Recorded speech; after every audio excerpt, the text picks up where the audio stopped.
Hello, everybody, and welcome to the Dark Asylum Podcast, only spot you need to be every week for your pop culture entertainment news. Stop squeaking that fucking chair.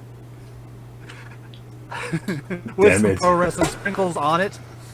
I am your host, the chosen one, Zach Winters. With me, as always, one of them always lies, one of them always tells the truth. Darkness. How's it going, everybody? I need to get some WD-40 for this damn chair. So we got good equipment now. It's picking up everything. Fucking mouse fart over here, and you're gonna hear it. And the big oily bastard himself, Big Vicious. Squeaky, squeaky, wee, wee. Oh. Squeal like a pig, boy. Oh, guys, I was just saying this before this, but I did not prep for this show, so pop off those belts and get comfortable because this is gonna be a relaxed fit episode. I've got a couple cider boys handy just in case things need to go off topic, which for those hardcore Dark Asylum podcast fans, Cider Boys was going to be the original name for the podcast. Cider Boys? Nice. Yeah, we're going to review various ciders from around the world. Oh, yeah. I currently have apple and orange right now. Mm. We sip each cider and give them the fucking num num num num num num num. Swish it around in our teeth and then spit it back out in a bucket, because that's good listening, folks. Yep. I don't want to listen to Big V's just fucking num num num. Hold on. Pinky out. Yep. That's okay. I'm glad So I can't hear that in my headset. I'm glad you were here for that, so I don't have to listen to it. I got that all in my headset, and we've either lost half of our listeners now, or we've just made a handful of people come. Ah, yes. Guys, how the fuck are you? How's your weeks? What have you been playing? What have you been watching? My week's been good. I watched the Netflix documentary on the bank robbery with the pizza boy that we had talked about before. Oh yeah, The pizza guy. The pizza guy, yeah, that was... Some of that shit was fucking brutal. I was surprised. I was getting ready to... As I'm sitting there watching it, I'm like, alright, they're not going to show what this thing detonates, so I'm looking online to find it, and then all of a sudden, boom. And I'm like, oh shit!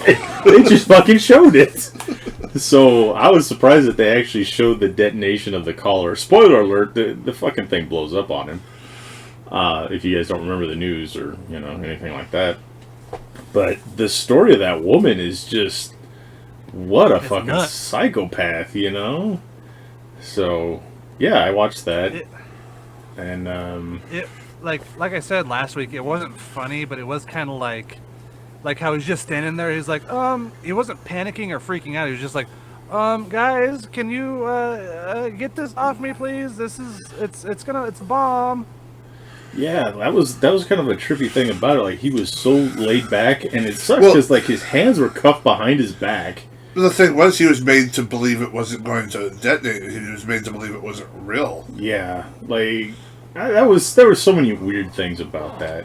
His family swearing up and down that he wasn't part of it, but it was crazy because he was so laid back. He had a gun cane that he walked in with, and I think they kind of convinced him okay, this is what we're gonna do. If you get caught, they're not gonna blame you. And then they're like, okay, he got caught. Let's blow him the fuck up so there's no evidence of it. But they didn't tell him that part, so he just kind of got screwed over. So I watched that one, and I watched what the heck was it? Murder in Mormontown, or the Mormon one? With the... Mormontown, Utah.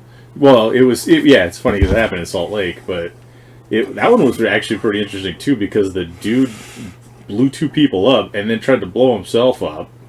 And then, all because he was, forging documents that were detrimental to the Mormon church. And that was another crazy one. It's 4 episodes. I think it was 4. But it was another one of those true crime ones from Netflix. It was actually pretty decent. It was trending, so I was like, fuck, I'll give it a shot. Huh. But, yeah, it was a good one. It's just kind of crazy how the dude was like a fucking genius, and like the only way he could figure how to get out of the situation he was in was to fucking blow people up, which I don't know. I'm sure there's a few more levels before you start blowing people up that you could have gone to, but you know. So that's what I did. Games. I haven't been playing any games. Yeah, that's about it for me. V? It's been a crazy week. I don't even remember half the stuff I did. Between work and just other things going on, I don't think I played any video games this week. I mean, shit. I did watch the movie Chips last night. That was interesting. I'm sorry. I'm like, hell, I just want something on in the background, and it's one of the remakes that I haven't seen yet. I mean, it was, I would say, probably one of the better remakes that they've done from an old TV show. Really? Chips. Yeah. Okay. But once again, it's still garbage. It was, it had some funny moments, but nothing that I would like, oh my god, dude, watch this. What's the Hispanic dude's name? Who does the Marvel movies? He does he's in Ant-Man. Oh, I don't remember him this time. Yeah, he's in it, and he's pretty funny. He something Pena. I don't remember. Yeah, I can't remember. Michael Pena. Michael Pena. There you go. Okay. But he also did the remake of Fantasy Island, which was the horror movie. I will say that's probably my favorite remake of like an old TV show, just because of the twist that they put on it. They turned it into a fucking horror movie. They turned it into a horror movie. Shit. I have a soft spot for Baywatch and 21 Jump Street remakes. I don't know why. You know. 21 Jump Street remakes were awesome. I'm sorry. Yeah. I'm completely wrong. 21 Jump Street. I just don't feel like... to me, those didn't feel like necessarily remakes. It was almost a new... a twist of a different... like a similar idea. Just because... to me, 21 Jump Street had like all those people in the same building, the church, and they were undercover and stuff. This was just the two guys, which they just slapped on the same name. To me, it was a little bit different of a than a remake, or maybe an homage, more like. But yeah, 21 Jump Street. My favorite part is the drug scene. He's like, why is mine so drowned? He's all Channing Tatum's over there, ass and titties. Shit. Yeah, 21 Jump Street. Completely forgot. So my week, I've been like, I kind of, this is old man Zach getting on his pedestal right now, on his soapbox. I remember when you could just like buy a game and play the fucking game. You're not as young as you seem then, Zach. No. So I bought I saw like a trailer for one of the newer Call of Duty games, and it looked awesome. At first I thought it was like, did you guys ever play SWAT back in the day? No. I've swatted like people while they were playing, but I've never played the game SWAT. You fucking scumbag. That's some fucked up shit, but no, I've never done that. That's so fucked up. So I thought it was a newer version of one of those games, like a reboot or something, but it turns out it was a COD game, and I really wanted to play that game. I was like, fuck it, I just want to play it for this mission because it looks cool. So I buy it, I get home, it takes me fucking 20 hours to download the patches.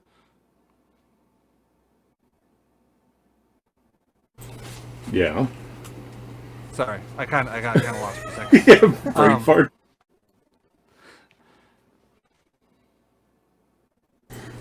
Zach, no, my internet's being spotty. Oh, okay.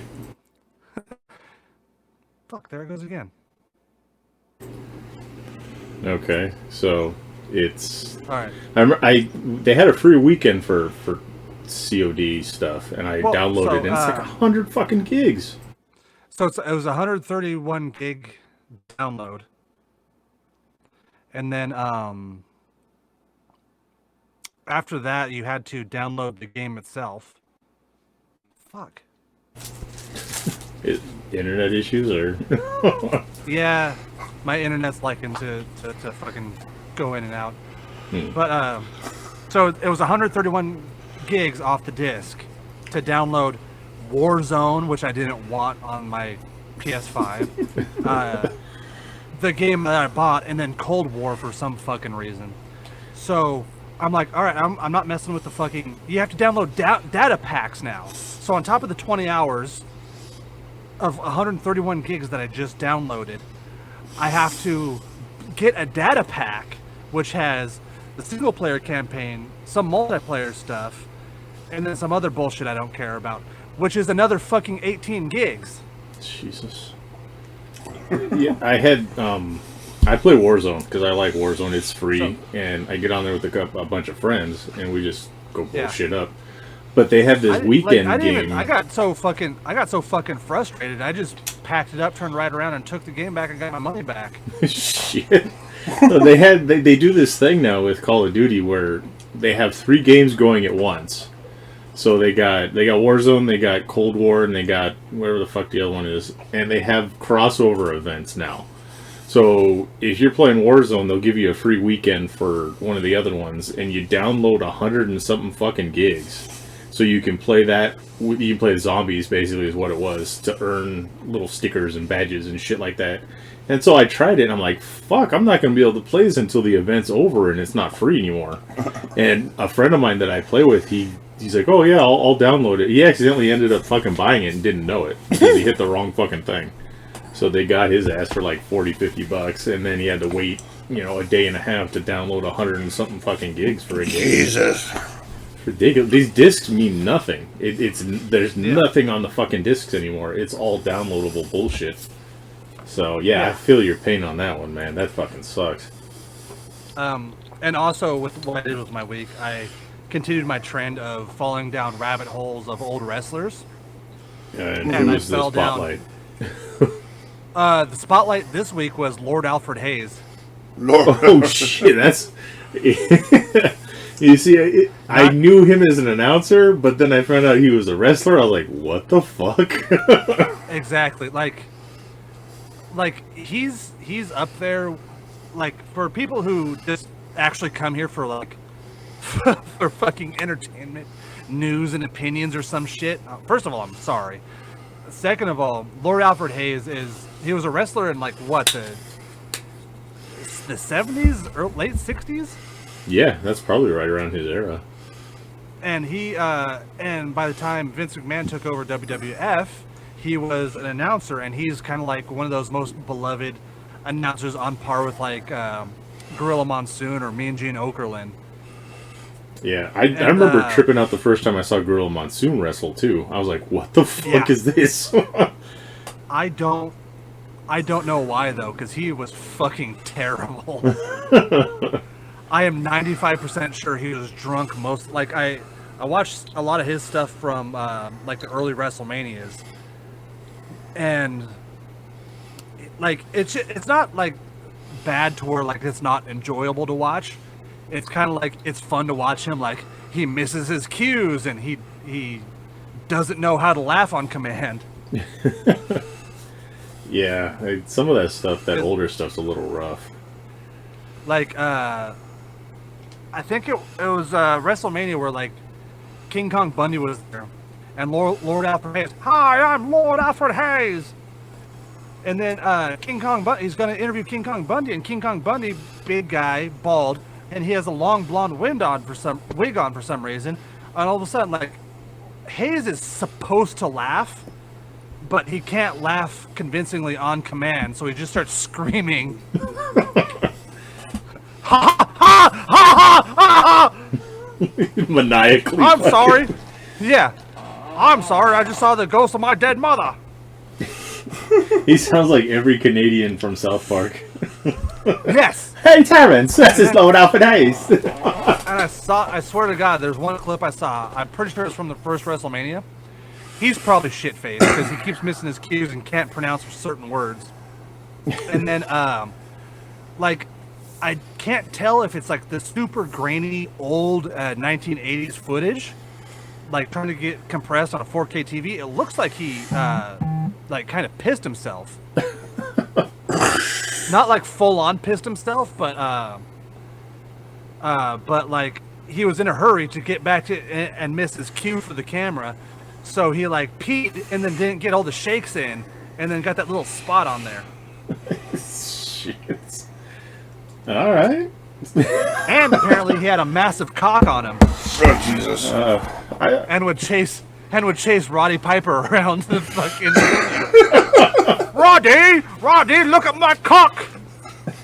Roddy. Roddy. All right. Well, it sounds like you had a busy week then. Learning all about Alfred Hayes' cock. I've been going down rabbit holes for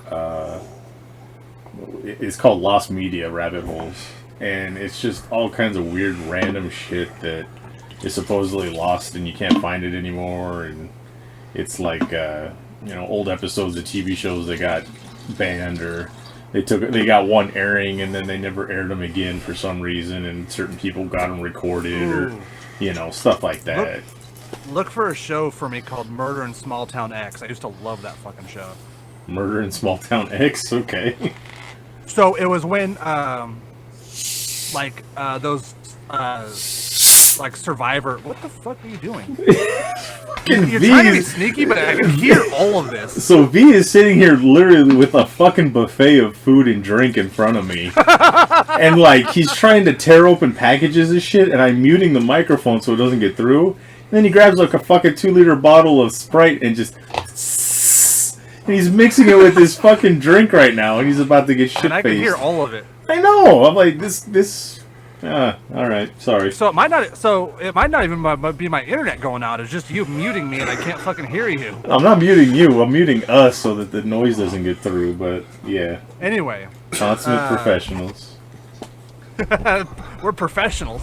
Yeah. I don't even remember what the fuck I was talking about. Murder in Small Town X. Yeah. Murder in Small Town X. So it was a show when like Survivor and all those types of shows were really hot. But the idea was that a bunch of a group of people went into a town that was just full of actors, and they had to try to solve a murder mystery. And it was like 2 people would get voted to the killer would leave clues, and they had to vote for 2 people to go out and find these clues. They'd go to different locations. One location would be the clue, and the second location would be the murderer, and whoever was at the murderer was eliminated from the show. So was this a reality TV show? Yeah. Like in the same vein of like of fucking Survivor, where I think I remember seeing something about that show. I've been hunting everywhere for this show, and I almost think it was a fever dream because I used to love that show and MTV Fear, and I found MTV Fear on YouTube. When Survivor came out, like the season after that, there was like 100 different fucking reality shows that debuted. Some of them were okay, a lot of them were just fucking lost at time, and for some reason the Bachelor is still going. But the one that sticks out most for me is that one where they fucking let the kids rule. I was just going to mention that one. Yeah, that shit did not go well at all for them. No. It was like, hey, let's put a bunch of fucking kids in this little fucking town and see how they do. Kids getting fucked up all over the place. Yeah. I watched like an interview with one of the kids who was there. And there'd be like adults like camping out on the off stand, but like there's this one kid who like had a mental breakdown and wanted to go home, and he was like, yeah, it just sucked because I was fucking 5 and I missed my mom and dad, and I was crying, and and this camera guy was just like zooming in on my face and be like, yeah, well, don't you miss your mom and dad? What do you think they're doing without you and stuff like that? Just trying to elicit fucking just torture, emotional responses out of these kids. They didn't have working bathrooms and shit. Like, these guys gave them like the bare minimum essentials of like running water and food, and they had to just figure it out for themselves.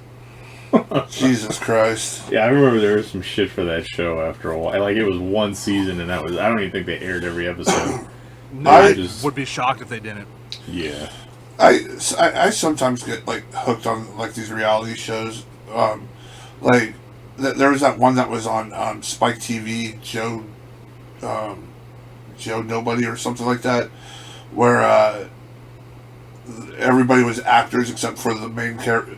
Oh, where they thought he was like on a Bachelor show? Well, he was on some kind of like, it was just like some reality TV. It was almost like Real World or something like that. Not Real. What's that other one with the house? Big Brother. Big Brother. Yeah, it was kind of like Big Brother. Joe Schmo. It was like average Joe Schmo. Yeah, I remember that. Yeah, and then like all this different stuff, they would like do different things to like trip him out and shit.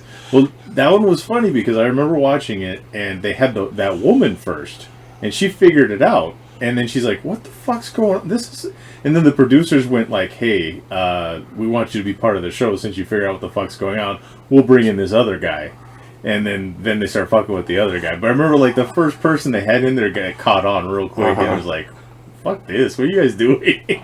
I do remember that guy. The one guy almost got caught or almost caught onto it because like something was it was like the best friend character. And the guy was like, "Are you an actor? What the fuck is going on? Are you fucking with me right now?" Yeah. Yeah, it was a funny one. But then I also like the fake Bachelor ones where they get like somebody who's supposed to be like a billionaire, but they're actually like a farm boy.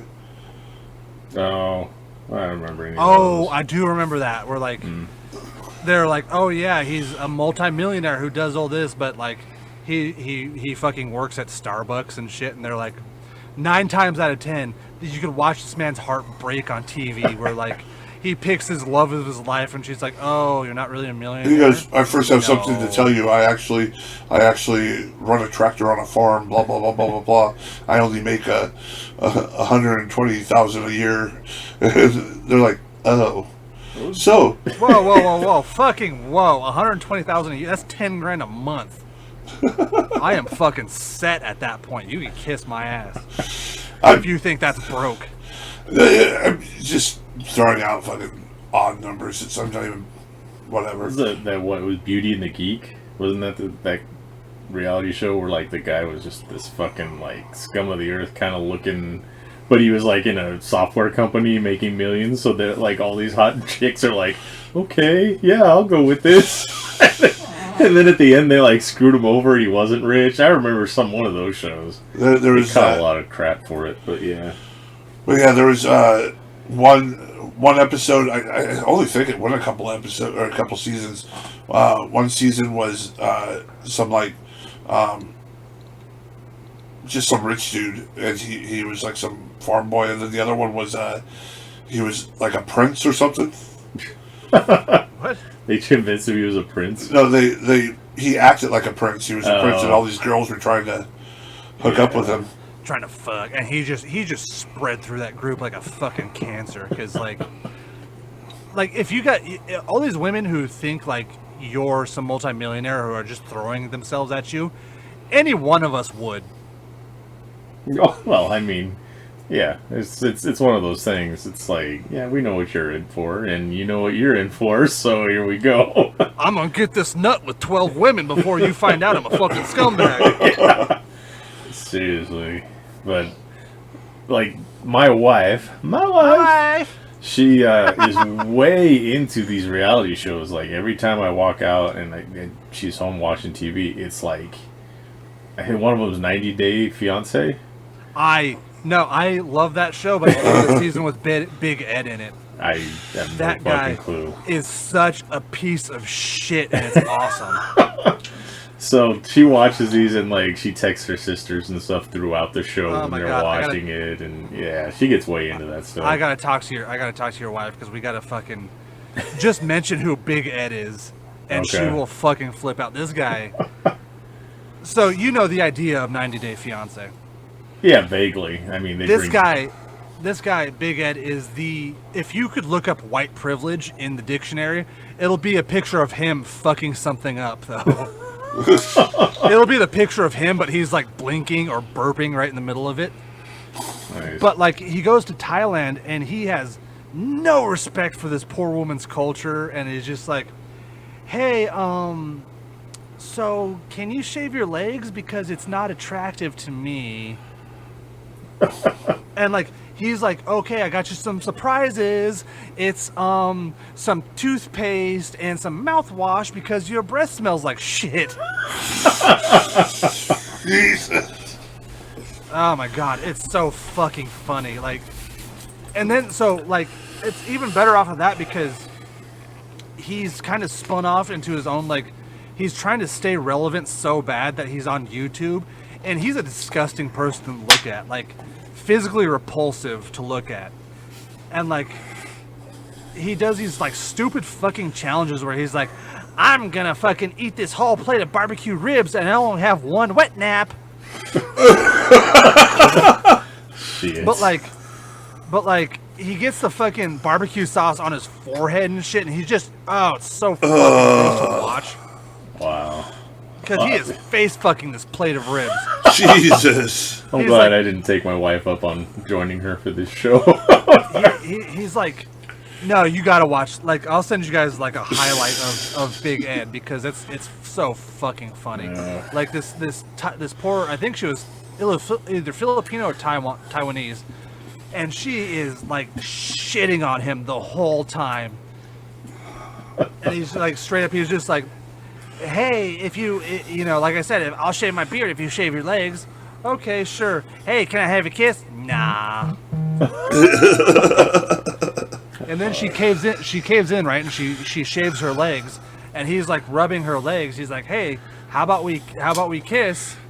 And she's like, nah. Right here on the cheek? He's like, no, on the mouth. He's like, nah. And I guess like within the 90-day period, they fuck once. And like she talks about how fucking weird and terrible it was because the guy's built like one of those punch me clowns, right? Which is how I imagine he fucked. Just fucking and he's talking about how beautiful and how they connected on a spiritual level. And she's on the next scene is her on camera. Is like, it was really weird. He did all this stuff, and he just kind of laid there, and he cried for a while. Oh, that's fucking terrible. It's like, it was so beautiful. Oh, and the best part was this motherfucker takes her out to dinner and says, hey, if you want us to get married, you have to take an STD test because I don't fucking trust you. Damn. It's the guy that they do all those memes with. He looks like Jabba the Hutt. Yeah, and he legitimately has like no neck. Oh, yeah. God. All right, well. Welcome to Reality Show Corner. I guess, yeah. Fuck, man. Fucking 20 minutes on Lord Alfred Hayes' cock and reality shows. 90 Day Fiance, who is Liz? Meet Big Ed's new girl. That sucks because like she's trying to cash in on his quote unquote internet fame. Right. Good God. I think he has a new show coming out called like Single Forever or some shit. No, I'm serious because like at the end of 90 Day Fiance, shocker, spoiler alert, they don't work out. And he's just sitting there crying like, I no longer believe in love. Love is bullshit. And now he's doing this new show which is like Forever Single, where he just fucking he's such a fucking scumbag too. Like oh yeah, I'm a photographer, and it shows him, he's one of those scumbag photographers that only, like, takes pictures of, like, nines, and he's just like, oh yeah, you're so hot, meh. Just wanting to jerk off.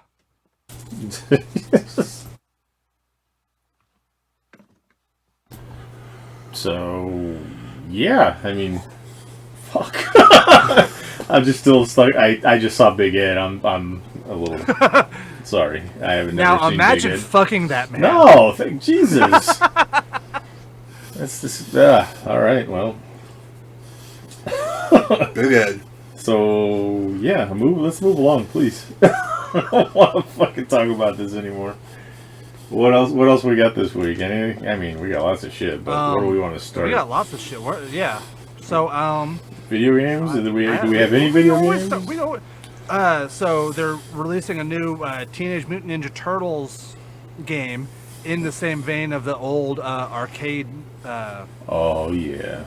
Yeah, in the old arcade games where, like, it's the same style. It's a beat 'em up. It's fucking Shredder's Revenge. It has a fucking cartoon that's, like, in the same style of the 90s.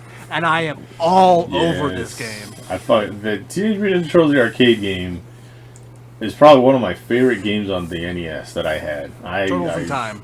Turtles in Time was great too.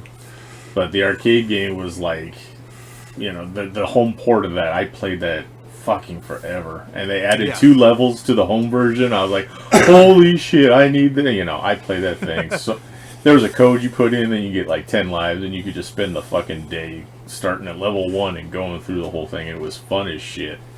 So I'm looking forward to that. I went to the arcades out here when they were still open, like a year or so ago, and they had a new Ninja Turtle game that was like a side scroller beat 'em up. But it was off of the Nickelodeon show. Yeah. Those weird computer kind of graphics. That was actually a really good show.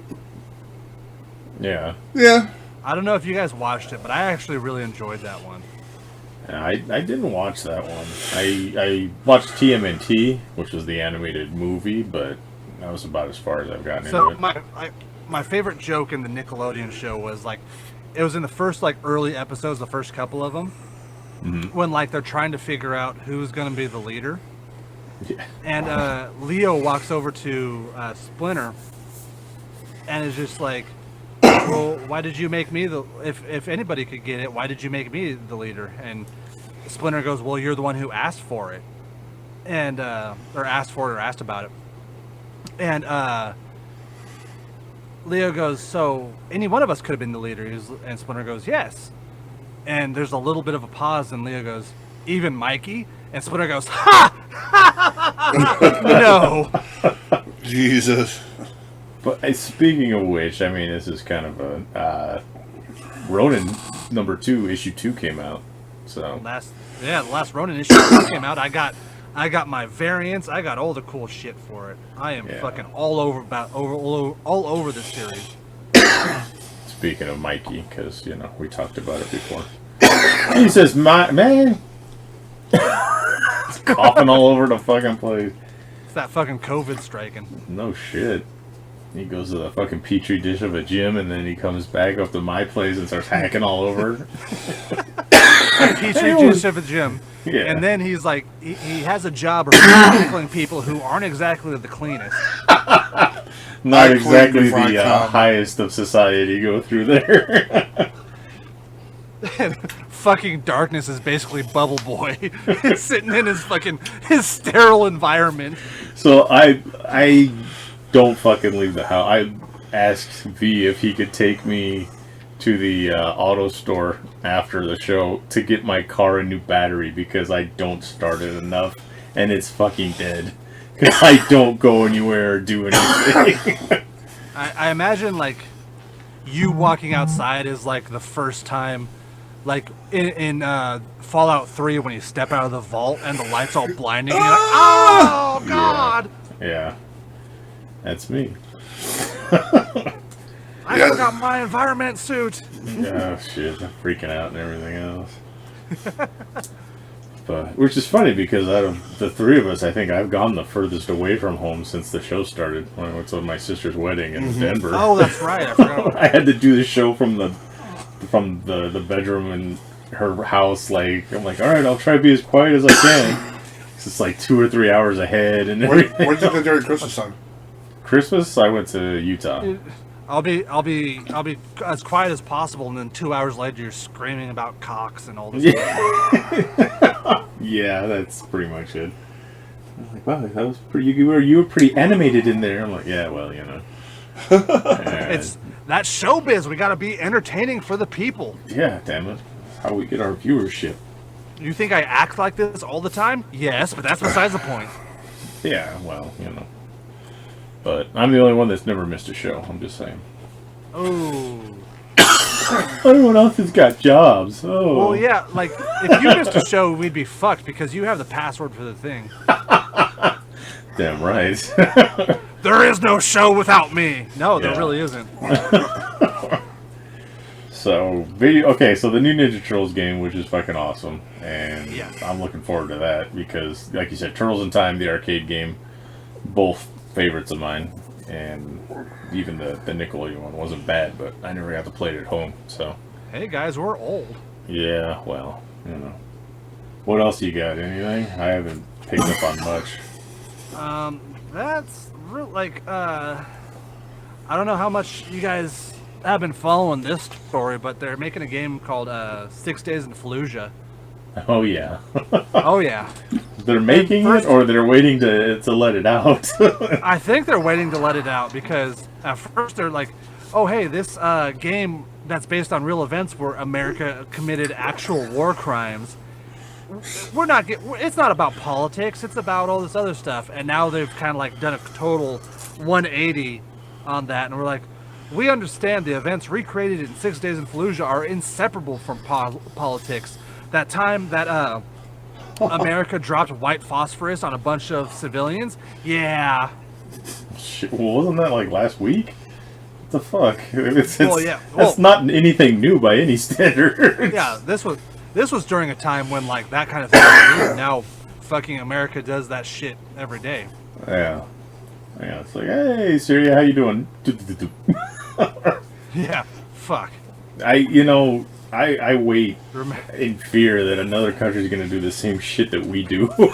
Right. Like, and it sucks because we live on a coast, so... Yeah, if something fucking goes down. And what's across from us, across that coast, across that ocean?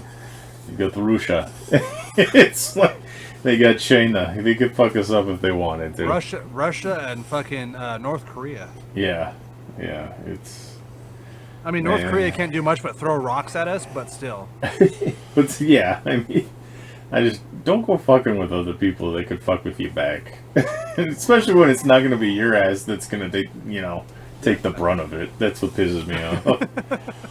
Like, oh, they blew up Oregon? Oh, all right. Well, I'm here in Washington, so that's okay. Oh, fuck you. Let's all wear Oregon-colored ribbons. That's it. Thoughts and prayers. Thoughts and prayers. Thoughts and prayers. That'll make everything better. Jesus. All the survivors with the nuclear poisoning are stunning and brave. Yeah, and if it gives me superpowers, yeah, that'd be awesome. It'll give you the superpower of looking like a ghoul Fallout. Yeah, I'll look like a ghoul. What was that one that was the fucking old-timey detective? That'd be me. Totally. Oh, yeah. Yeah, he was cool. No, you remember the, did you ever play New Vegas where you had the prostitute ghoul? Yeah, I remember that one. Yeah. Oh, shit. Any other... about that lifestyle. Yeah, you can be a ghoul prostitute. Hey, smooth skin. Sorry, my cock fell off on you. Yeah. God, imagine that shit. Anyway. Any other video games, or... I think that's about it for that right now. That's the only interesting thing that's popping up at me. Okay, so, I don't know if you guys have heard of this. The most recent issue with the new Batman movie. Oh, no. Yeah, so this one's fucking huge, and it's like, they're trying to keep it quiet, but, so it may or may not be true, I don't know, but... So here we are on a podcast spilling secrets. Yeah. Evidently, Robert Pattinson was busted screwing Catwoman on the hood of the Batmobile during in between takes, and production found out about it, and they're not happy about it. And like Pattinson's being just kind of a dick about everything. Like, he won't show up to set, he won't do anything else, and then during production, just recently they found out Catwoman is now pregnant. So, so this wasn't the first time they've been screwing, and so Robert Pattinson and Catwoman more than likely have a fucking love child that was possibly created on the hood of the Batmobile. So, like, anybody who's mad about this, fuck you, because if any one of the three of us, or anybody listening to the sound of my voice right now, had a chance to fuck on the Batmobile, you'd take it in a heartbeat. Okay, well, if I had a chance to fuck on the Batmobile, that's one thing. But if it was with a fucking... If I had the chance to fuck a ring rat in the middle of the ring before or after a show, I've not partaken in that kind of shit. And it's pretty much the same. You're only saying that because your wife listens to this show. No, fuck. We all know about the wild sex parties you've had after shows. Oh, Jesus. Yeah, the ones where I'm fucking making sure Big V gets to the car so we can leave in time so I could make it to work. Yeah, big old sex parties, you know. The big old sex parties is just you and fucking Big V and 50 other rats just running trains. Jesus. You might have me confused with somebody else on that one. V's heart can't take that. Yeah, oh, Jesus. Oh, I'm coming to see you. He's just like losing it right there. But yeah, so there may be some issues with Batman. They're like trying to come up with contingency plans where, okay, do we get rid of Pattinson and try and put somebody else in there? Do we just fucking scrap the whole thing? Do we keep pushing forward? Do we keep... So nobody at WB knows what the fuck to do about this situation, and Pattinson's just making it worse and worse every day to try and finish this fucking movie. So yeah, it's gonna be an interesting ride for this movie. The little teaser that they put out there looked badass, but it may never see the light of day. Yeah, it's starting to sound like we're never gonna see this because Pattinson wants to fuck on the Batmobile and get women pregnant. Get his co-star fucking pregnant. Which I thought they were done filming. No, they had to stop because of the virus, so, you know. Well, yeah, I thought once the trailer comes out. Yeah, but I thought there was, yeah. That's like a teaser of, hey, look at the shit that we've gotten done so far. But, yeah, so that was my big... Robert... No, go ahead. If Robert Pattinson fucking on the Batmobile is not in the movie, I'm going to be upset. They should have filmed it. It's just not tell anyone it's an actual sex scene. But it is, if he didn't wear the bat suit while he did it, I'm going to be very disappointed in him as a man. Just the cowl, at least. Or maybe the fucking cape, you know. It'd be the cape and the chest piece. And yeah. The utility belt, yeah, just right there. Yep. Jeez. It'd be all of it. So, yeah. I mean, as far as movie news, that was the big one that I had. I don't know what you guys got. I got Benedict Cumberbatch completely 100% rejects playing Thrawn in Star Wars. Oh, okay. Which I didn't know he was up for the running, but... Isn't that always funny? It's like, oh, I'm not gonna... I refuse to play this part. Like, did we ask him? I don't remember. It's kind of crazy because he's... Thrawn? Grand Admiral Thrawn? Yeah, the blue guy with the red eyes. There you go. So there was that kind of shocked me, and then, like... Why the fuck not? Like, you're still playing Doctor Strange and you're Star Wars. You play in Marvel and Star Wars, I'm pretty sure you're set for life. Yeah, I mean, what is it? What's her name? The only one that's been in Marvel, Star Wars, and a Disney princess? I don't remember her name. Yeah. But I know who you're talking about. Yeah. She's an Agents of S.H.I.E.L.D. She's the cavalry. Is it me? No. I'm not going to throw out a wrestler name or something. She was in Agents of S.H.I.E.L.D. as May. May, yeah. And she was Mulan, the voice of Mulan, and then she was Boba Fett's that part kind of shocked me. Yeah. Yeah, I went back to see if there was any other possibilities of that happening again. And, like, all the actresses that have portrayed Disney princesses are like, there's no fucking way they'd make it in a Marvel movie. Who is that girl I see staring straight back at me? Okay. When will my reflection show who I am inside? I love Mulan. Is that what that one's from? I didn't fucking know. And that was podcast karaoke, everybody. Yeah. Jeez. Where your eardrums start to bleed. So I guess Brie Larson's the next in line to complete No! that trio. Brie because Larson's a cunt. She's going to be in the High Republic, like they almost made that What? part for her, and then they'll cram her into some Disney princess role, of course. You know that's what they're gonna do. Like, well, we can't have this, so let's get Brie Larson in there instead. She's clamoring for a fucking Star Wars part, and then all I gotta do is, Do not ruin Disney. If anybody in Disney is listening to the sound of my voice, do not put that vile fucking bitch in a Star Wars movie. Yeah, well, it'd be kind of cool. Well, Cara Dune, fuck, Gina Carano's got 2 of the 3. All she's got to do is be a Disney princess. I don't think that's gonna happen. Don't fuck that one up. She's got 2. I don't know. She'll be the first Republican Disney princess. Technically no, because she was in. She's in Deadpool, but that's Marvel. No, it is Marvel. It's Marvel, but it wasn't. No, I'm taking it. That's It's a Marvel character, but it wasn't a Marvel movie.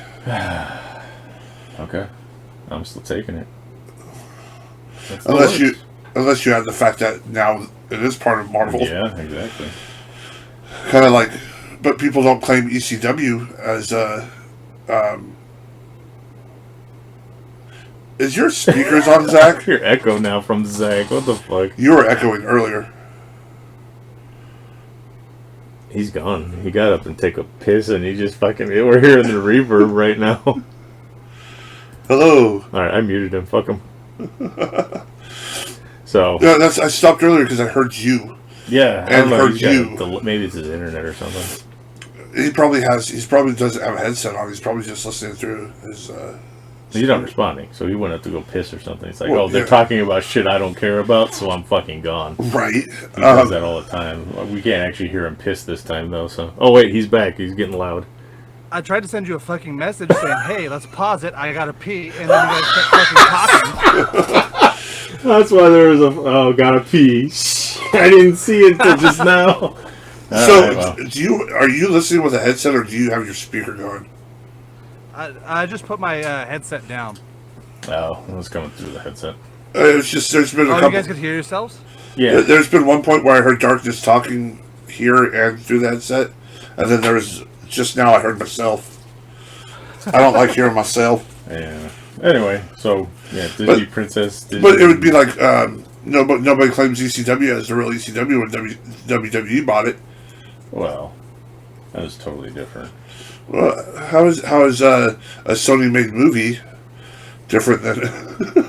I don't know, man. I don't follow your logic. We're talking about Spider-Man. No, we're talking about no, it wasn't. It was Fox. We're talking about Deadpool because he said Gina Carano just needs to be in a Disney princess, but she kind of ruined that. And I was like, what else was she in? And then he said Deadpool, which is a Marvel character, but it wasn't a Marvel movie. Yeah, it was. They had the little right before it started. They had plenty of because they kind of like saw the writing on the wall, I think, and Deadpool had plenty of like Marvel Easter eggs in its. Oh yeah. Yeah, wasn't the ending of the first one supposedly on a Shield helicarrier? Yeah. Yeah. No, it straight up was. Yeah. It wasn't supposedly. It was a Shield helicarrier from fucking Marvel. Yeah, and he's like, Bob? The Adrian Hydra, and, shit like that he wasn't specifically allowed to say, but he fucking did it anyway, so... It's all good here, though. I don't care. So. By the way, the number one selling manga of the year is the Deadpool manga.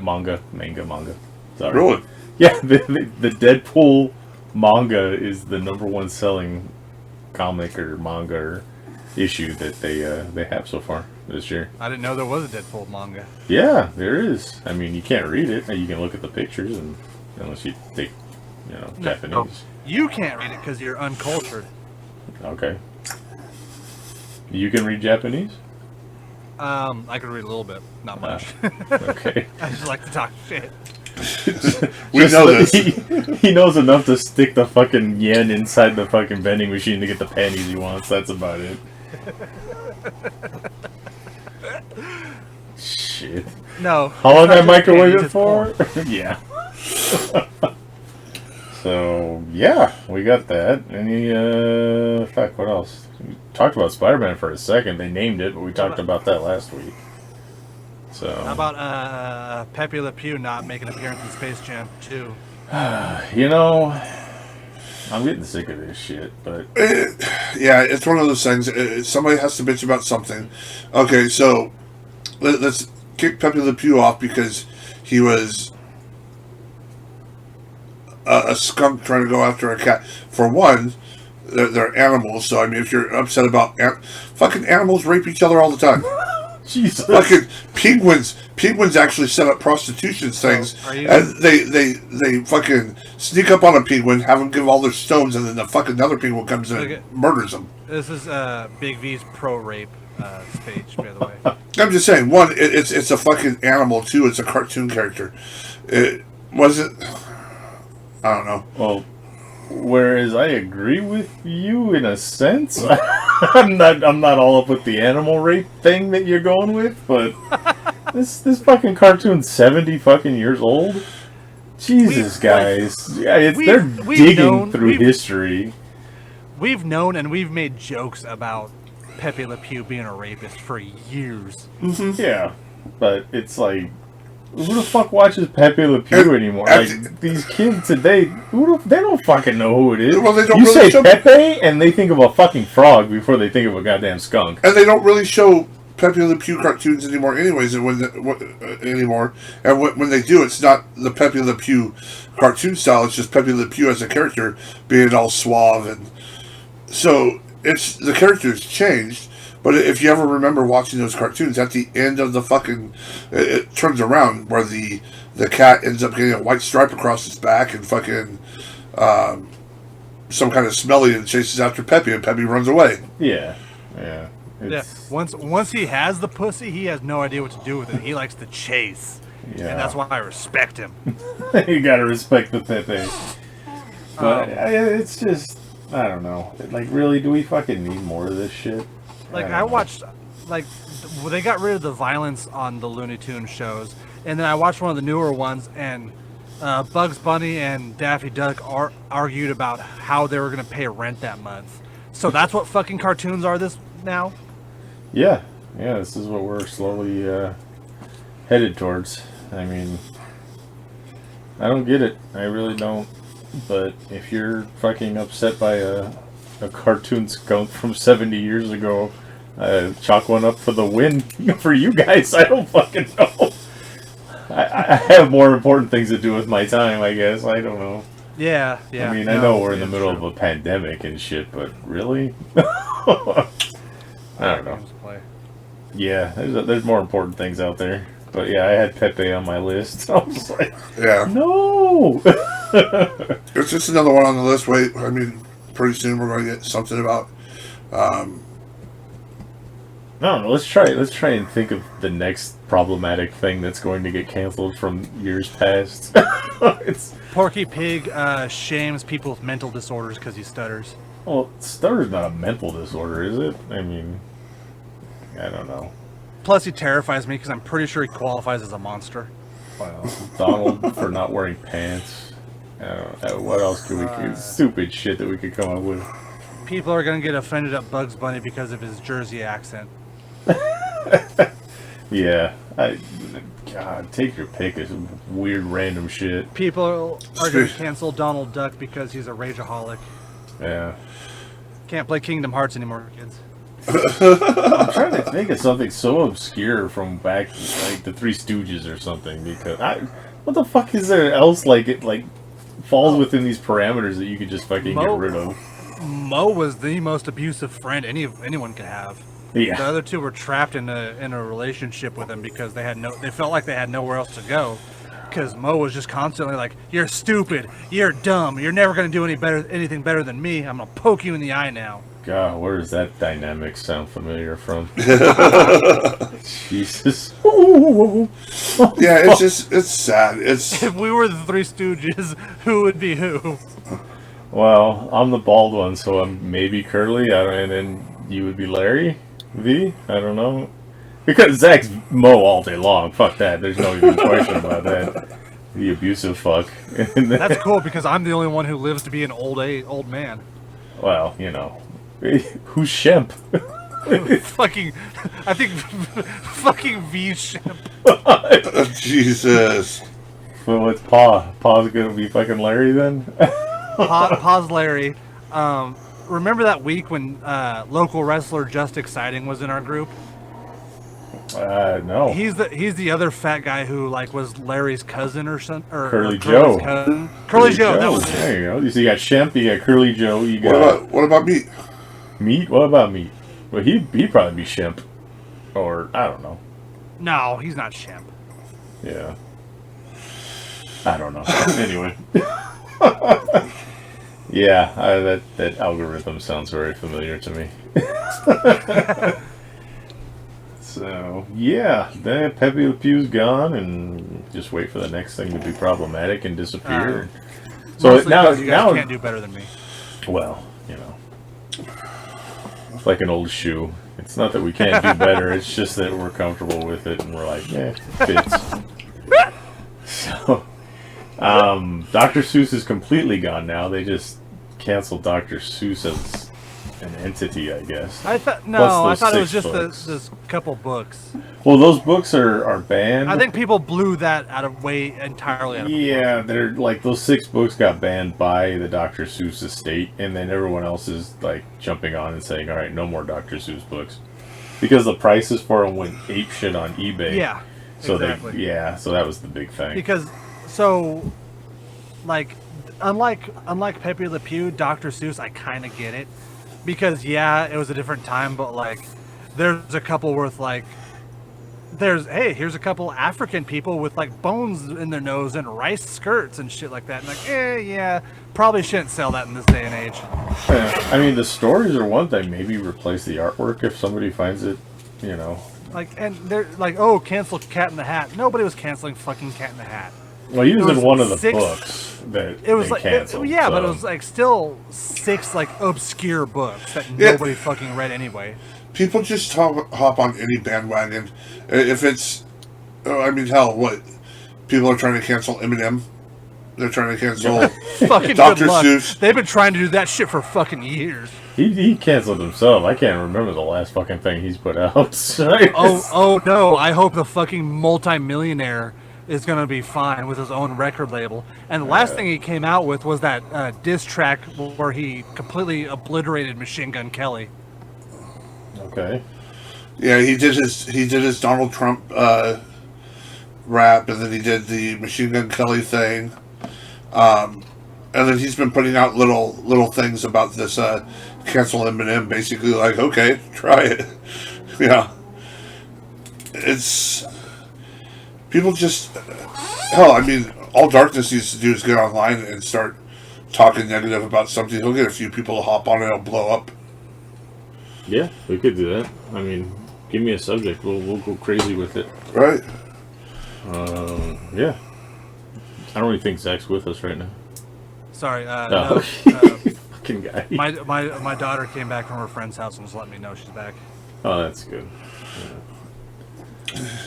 I can't believe you still let kids do that these days. What the hell? Like, Go outside? Well, yeah. Seriously. That'll get canceled soon enough. Don't you worry. Yeah, this is what I'm gonna get canceled for. I'm gonna fucking let my daughter play outside with other kids. Is she wearing a mask? No, she. Oh my God! Oh. Yeah, I'm Jesus! Such an abusive parent. Oh, she's not wearing her mask. So I want you to take a look at my daughter and tell her she's abused. Is your daughter actually going to physical school? Yeah, so they just started physical school this week, but they got to wear a mask, and there's like only so many of them that could fit, like that could go inside one room. Jeez. Like, overcrowding was an issue. I guess they figured out how to deal with that now. Pandemic. My boy and his brother got an email like last week. The fourth quarter, they're going to start physical school again, but I don't think they're starting with the kindergarten through so many grades.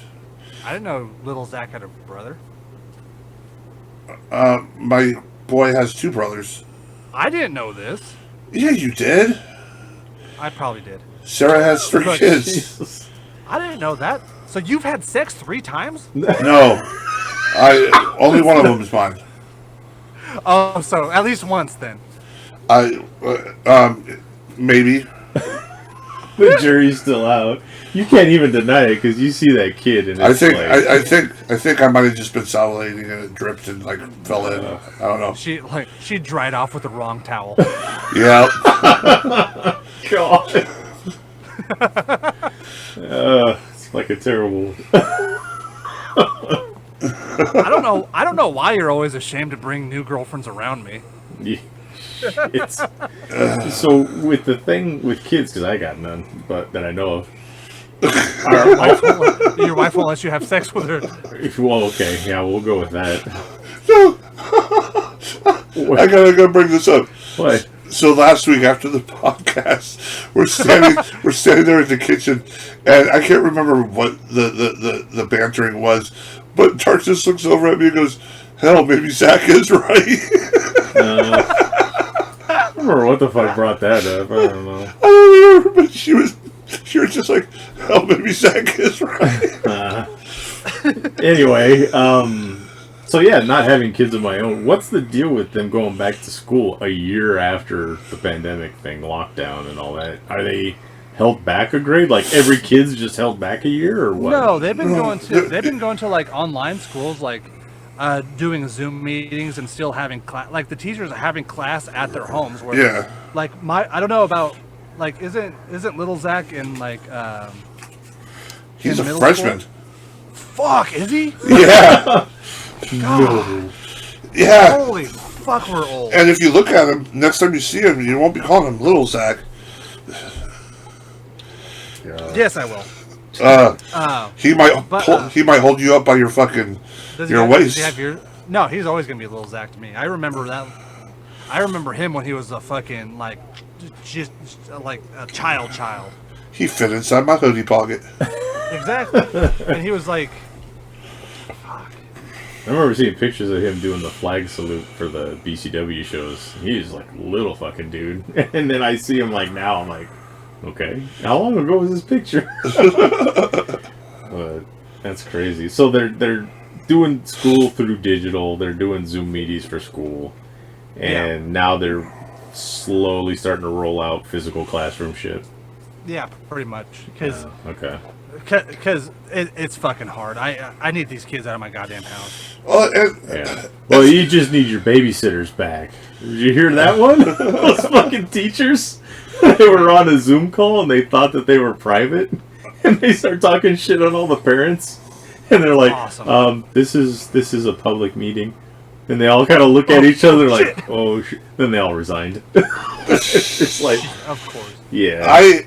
My problem is they could have did school again like a lot sooner than this. They just had to do it smartly.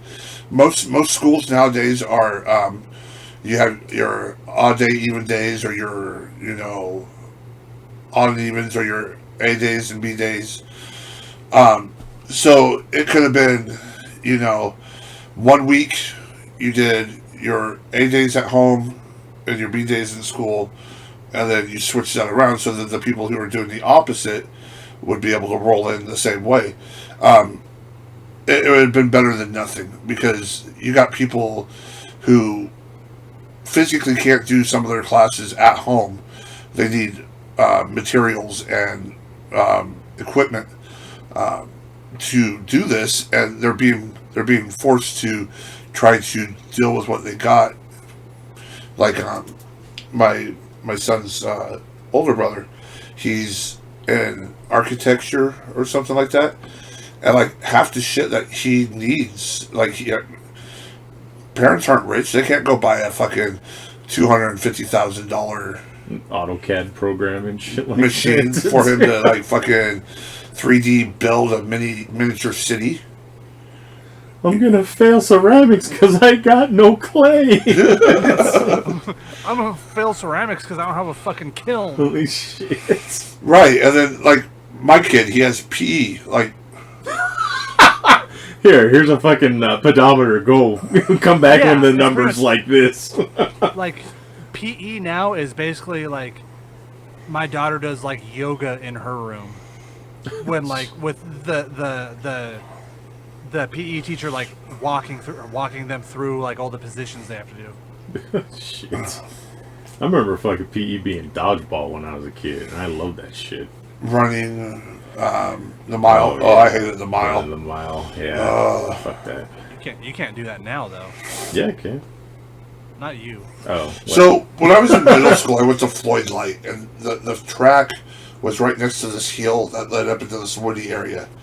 And me and my buddies, we would do the first lap because that's when the teacher was paying attention, and then the teacher would slowly start to not pay attention due to the fact that, well, hell, you know, I mean, he doesn't want to sit around watching a bunch of fat people try to, you know, complete the mile. And so, as he wasn't looking, we'd run up this hill, probably the fastest we ever ran, and then hang out for like 20 minutes. Then we'd watch, make sure he wasn't looking again, and down the hill we went, and then we'd be like, we're done. It's funny because I actually told this story earlier today about like when I wrestled in high school.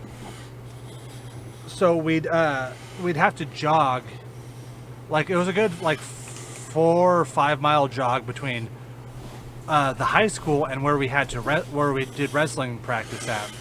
But every now and then, the coaches would set a certain loop around town because it was a smaller town. They'd set a certain loop around town where like we had that was our practice for the day. It was just conditioning. We have to run this loop, and it was a good 10 miles. And they would fucking get shit faced and like drive. And if anybody was walking, they'd pop you with a paintball gun. Jesus. I'd make sure to be like not at the front of the group, but like in the middle of the group, because you could hear these motherfuckers, oh, thwack, thwack, ah! And then you start fucking running because these motherfuckers are driving by, and you hear fucking redneck coaches, yeah! Better keep running. Yeah, boy, you sure got a pretty mouth. Yeah. So you took wrestling in high school? I've been wrestling since fucking middle school. No shit. I got into sort of a fight with one of the wrestlers because even back in high school, I was all into professional wrestling, and you know, he's like, I could, you know, I'll take your ass down. That shit's fake. Blah blah blah. I'm like, okay. So the classroom that we got into it, the next classroom over was the wrestling match and everything. I'm like, all right. So he's like, come on. I'm like, okay. So I walk in there, and the fucking guy runs at me and shoots in, and he grabs me around the waist in the front. And I'm like, oh, fuck. Powerbomb. I picked his ass up, and I dropped him down on his fucking back.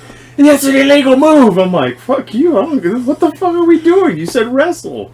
Not that fake shit. I'm like, I don't know what the fuck you Did do. that look fake? Yeah, he just fucking laid it. The other guy's like, oh, that's not okay. I know. Nothing's more dangerous than a person who is not professionally trained to be a wrestler doing wrestling moves. Yeah. The one of the few times I actually got suspended in school is like I had it in my head. The best wrestler on our team who actually made state like a couple times was just some Mormon farm boy kid. So I had it in my head that I had to take this motherfucker down. So I'd set up traps with him in like school hallways where I'd pop out of lockers and fucking garbage cans and try to take this motherfucker down. It's like the 24-hour title, but Exactly. I'm gonna take you down, just jumping out of nowhere. And the school finally got fed up with me and him, like, cause because everybody knew, like, me and him didn't hate each other when we weren't fighting, but like,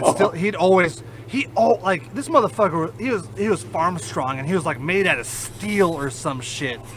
So I'd, like, pop out and try to take him down, and he just fucking wham! And the school finally had enough of our shit, because, like, we'd hold up people from class, because they'd want to watch us, like, wrestle in the hallways. But fucking, we got suspended for, like, a week for fighting, and they straight up told us, you have to stop this shit. Speaking of wrestling, did you guys see that video of the basketball and wrestling combined? Oh yeah, I did actually see that. I caught it on the feed. So it's a combination of basketball and wrestling, and it's on the basketball court. But when somebody gets the ball, you can run up and fucking take them down like a fucking wrestling thing. No, did you ever see this? I think it's a series on YouTube where it's like rugby and fucking UFC. No, I didn't see that one. Oh my god! So, because that just reminded me of this one where these guys who are playing, it's like rugby or football, but like if the guy has the ball, you can just run up and fucking cold cock him. And they could only have like 3 games a year because everybody just beats the shit out of each other. And these guys they're all like how you I think it's in Italy, where they're all like fucking yoked and they're all like missing teeth and shit.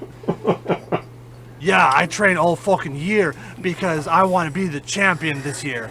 And they go, like I said, they only do like 3 or 4 games a year, and these guys are just beating the fuck out of each other. So, I've never seen that. I saw Murder Ball, but I never saw that. I gotta figure it out and like send you guys the Netflix episode because it's fucking insane. Hell yeah! Damn. All right, well, what else we got here? We got WandaVision, the big finale. Do we want to get into that now, or? Finale. Oh wait, do we want to talk about how fucking like overwhelmingly okay Coming to America 2 was? Yeah, let's talk about movies. I haven't watched it yet. You haven't watched it yet? My wife wanted to see it, so I have to wait, and I couldn't. She never has time for me.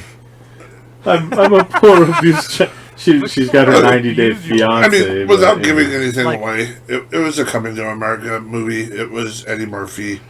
I think it's almost like any movie. Well, hell, when they did Jay and Silent Bob the reboot, or this Bill and Ted movie, spanned so far apart. Yeah. You have them coming in trying way too hard to be what it was back then. So, like, a lot with, like, especially with the Jay and Silent Bob movie that you mentioned, like, it's a nostalgia, like, hey, remember these guys? Like, It would make no sense that the old barbers are here at this time, but here they are anyway, because they're in the first movie. It fucking 30 years ago, and these old-ass barbers are still alive? Right. Fucking 108-year-old barbers are just sitting in there. They're still alive, and Mufasa dies? Come on. What? Oh! Oh, man. Thanks for spoiling that part. Yeah, Jesus, dude. Yeah, as soon as I said it, I was like, fuck. Hopefully he's not paying attention to me. I have to flip out that part now. No, I already heard it. Fuck the fans. Right. It's like gonna be an extra week after they came out. They can. Yeah. But no. Other movie news. Chad Stahelski. It's bad when you can't even read your own fucking writing. I can't pronounce his name, period, whether I wrote it right or not. What is it? He's returning to direct John Wick 4 and 5 that are being filmed back to back. Oh, okay. John Wick 4 is set to be out May 27th, 2022. Oh. Like, right now, that's all fucking Keanu Reeves needs to do. He doesn't need to make a fucking Bill and Ted movie. Focus on badass John Wick movies. The Matrix movie's coming out at the same time as... Fuck the Matrix. There hasn't even been a good Matrix movie. There was 3. I don't know where you've been. No. Yeah. Yeah, there was. Matrix fucking sucked. Then... Oh. He doesn't understand it, that's all. He was, he's probably too young. I found this interesting. So, Elizabeth Banks, she's directing a drug-fueled thriller, Cocaine Bear. Cocaine Bear? Cocaine Bear. Okay. So Cocaine? Wasn't Cocaine Bear your nickname in high school? Whatever. No, so Cocaine Bear is loosely based off a true story. So this bear was found, this black bear was found in the woods, dead from an OD of cocaine. They believe it was this bear rummaged through a bag that it found that more likely dropped from like a drug smuggler or something. Yeah. But with it being called a thriller, they believe it's going to be a little more special. Yeah. I could just see a fucking coked out fucking black bear going around. But isn't Elizabeth Banks the one who was whining and crying about Charlie's Angels not doing well? Yeah, she was the director of Charlie's Angels. Yeah, she was the one that Elizabeth Banks? Yeah. Yeah, she was the one bitching that Zack and Marie make a porno. people just don't understand that they're too afraid to have a woman lead. No woman lead movie's ever going to do good because we're all fucking sexist. But then people were pointing out like Wonder Woman and all this shit. So I guess she doesn't want to deal with humans anymore. She's just going to fucking she's going to go to animals. Wait, is the bear male or female? Who cares? It's coked out. Well, there you go. This is her way of getting it through. It's a female bear. Why win? But yeah, so that should be interesting. I can't wait. That's definitely a movie that I would be interested in seeing. Coke bear. All right. Yeah, a 175-pound black bear had consumed the contents of a duffel bag dropped from a drug smuggler's airplane, containing around 70 pounds of cocaine. At that moment, that bear was the fucking apex predator. Right? Fucking just tearing through shit till its heart finally blew. God. I want an 80s action movie called Coke Bear. I want more 80s action movies. Yeah. Like some fucking like grindhouse 80s action movie. I could see it. I could see it like Coke Bear. Coke Bear coming to a theater near you. They killed his family. He killed their Coke. This large hairy man is on a quest for revenge. Nice. We don't got the music anymore. I was getting into it now. Yeah, it was almost like the bear lost the Coke. You're like that movie voice guy with, yeah. Anyway, any other movie news, V? Yes. He's got more. I got one more. I don't think I have any more. So this fuck is it, so let it fucking go. weird because usually me and Darkness have all the notes, and V is just like, I don't know, I'm just gonna sit here and breathe heavily into the mic. What? Dude, I used to write notes all the time, and then I would have to fight just to get through to them because all of a sudden it was like, oh, so movie news, blah blah blah blah. So it's like, okay, moving on. It's like, wait, no. So speaking of, be assertive. shut the fuck up, mute it, please. Wow. So speaking of remakes, like television shows being made into movies and stuff like that, the Munsters movie. Oh, I did see this. No. And guess who's the director? Oh yeah, it's Tim Burton. Rob Zombie. No, Tim Burton's doing Addams Family. Rob Zombie's doing the Munsters. Yep. Interesting. I'm actually like Rob Zombie. He's not a bad director. I mean, I love like House of a Thousand Corpses, Devil's Rejects. You know, But it's his own shit. he did good with the first Halloween. I think he did a little too much, but I still enjoyed it. The second Halloween was garbage. Yeah. Except for fucking. Yeah. There's a That one scene. That one scene. After how many years we finally get to see her? We finally.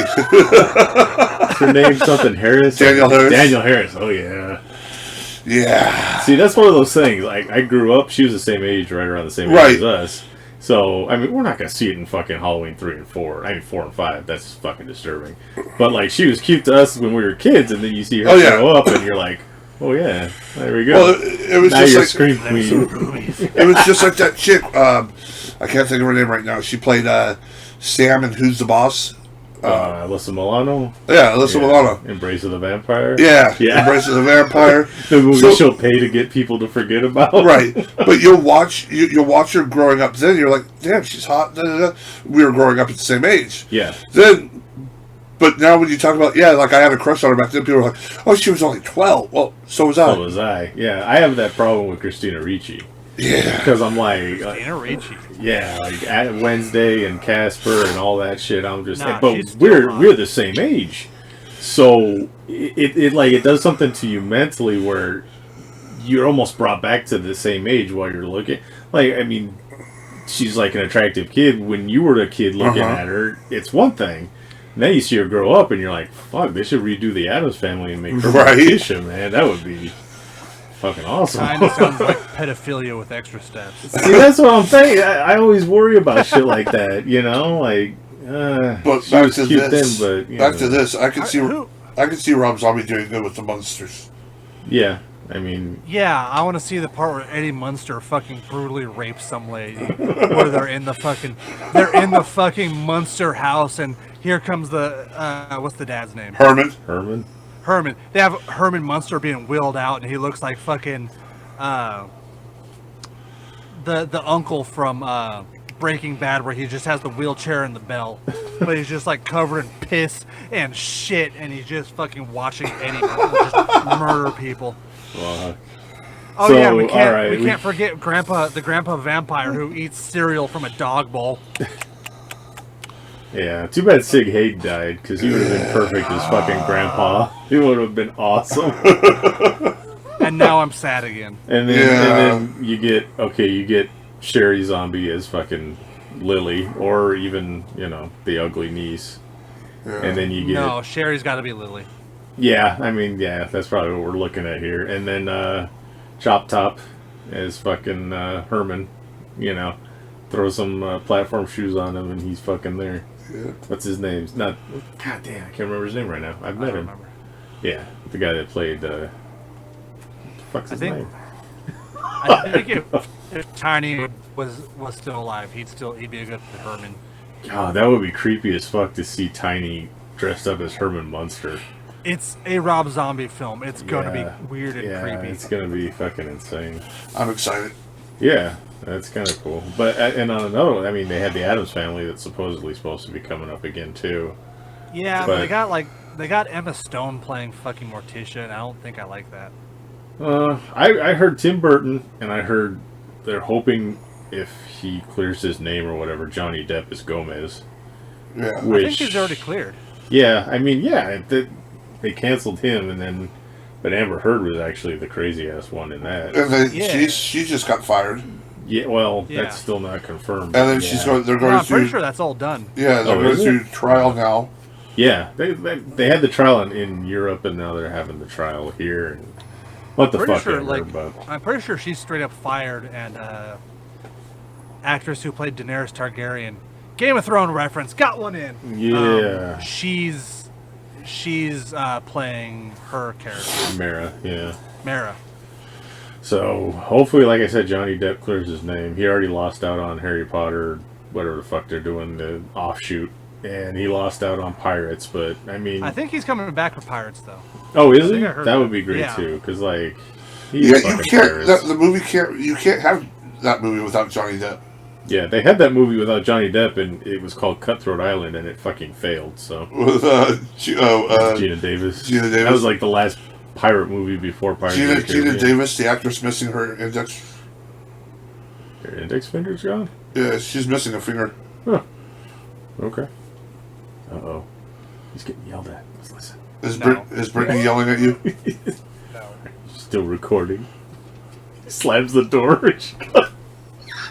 He set the headset down. Yep. We can hear ourselves. You hear them talking? Let's listen in on Zach's home life. Edit this out.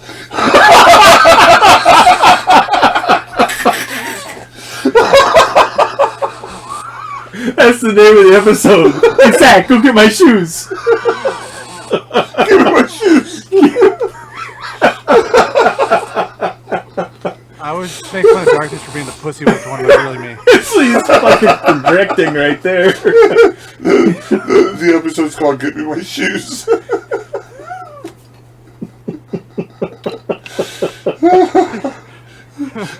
Hey, The cops just came home. give me those 2 ciders.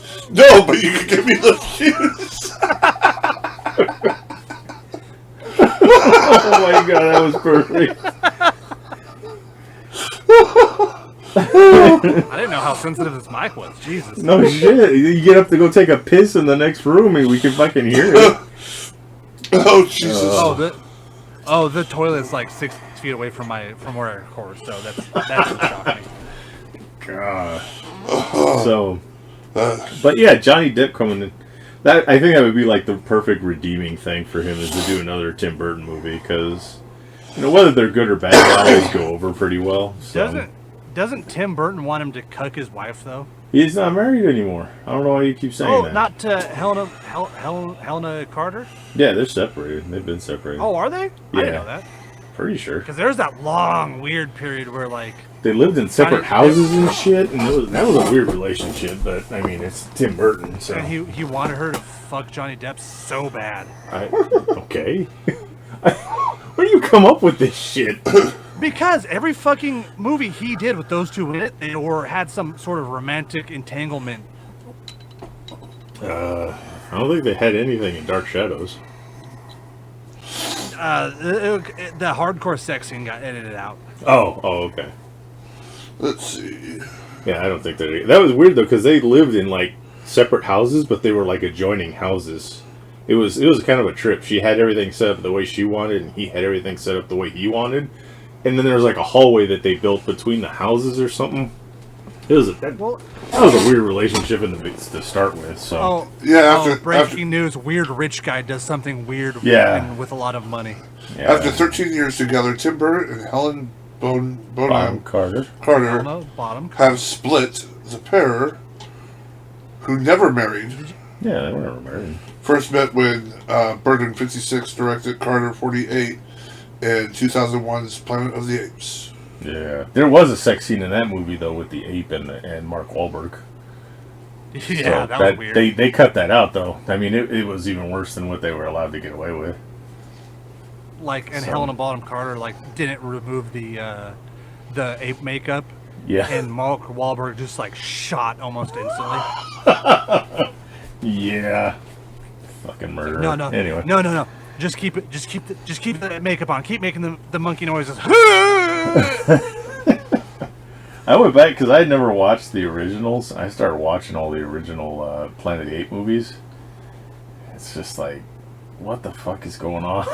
It's almost like X-Men, where it was like just an algorithm for racism. That's all it was about. Right. So that's cool, And then they started getting into fucking monkeys taking over and everything, apes or whatever. But damn dirty apes. Yeah. I think I got through the first 4, and now I'm on the remake series where it's Jed Franco and whatever. And speaking of remakes, cancel Big V. I don't think we're allowed to say that anymore.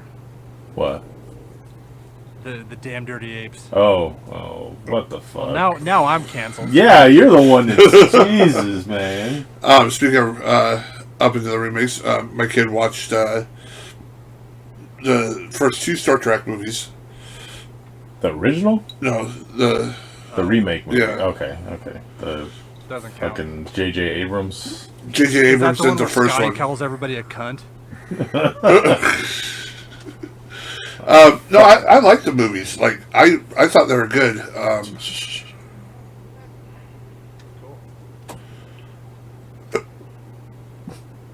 Keep talking. Don't interrupt it. No, we want to find out what you got. What'd you get in your packages? I could go check right now.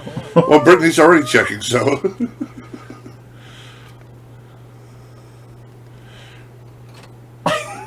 So you can literally tell he's in a fucking closet and she opened the door to talk to him. Anyway, there's gonna be some, I guess, double. Maybe I should just pause the fucking show.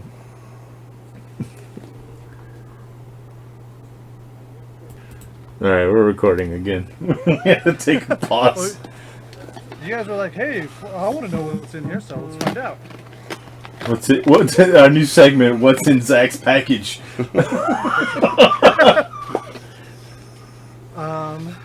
I've got So a comic book and pops. It's books. Oh, books. Before They Are Hanged by Joe Abercrombie, which is part of the first Law trilogy, which I absolutely fell in love with. Mm-hmm. And then Artificial Condition, which is part of the Murderbot Diaries by Martha Wells, which is another thing I fell in love with recently. Yeah. And then I have my meal prep containers, because I wanted to get glass ones because the plastic ones are shit. Oh, yeah. Always love putting fucking pasta sauce in those plastic fucking containers and have them turn fucking orange on me.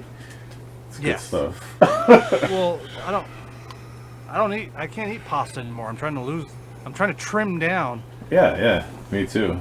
I gotta get that V, the natural V, the cum gutters. You know what I'm talking about? Oh yeah, not UV, the V that goes into the. Yeah, I know. The V's just getting V mad. that you see on guys, the V that you see on guys who don't look like us. The V that you'll never see on V.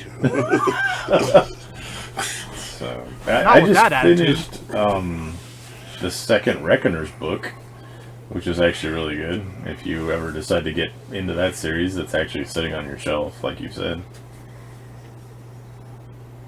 Zach's just gone. He's going. Alright, fuck it, man. Consummate fucking professionals, anyway. So Zach watched the Star Trek. See, I love him. I love how J.J. Abrams basically just came in. Yeah. And was like, I was one of these people. I was like, okay, he's gonna fucking ruin it.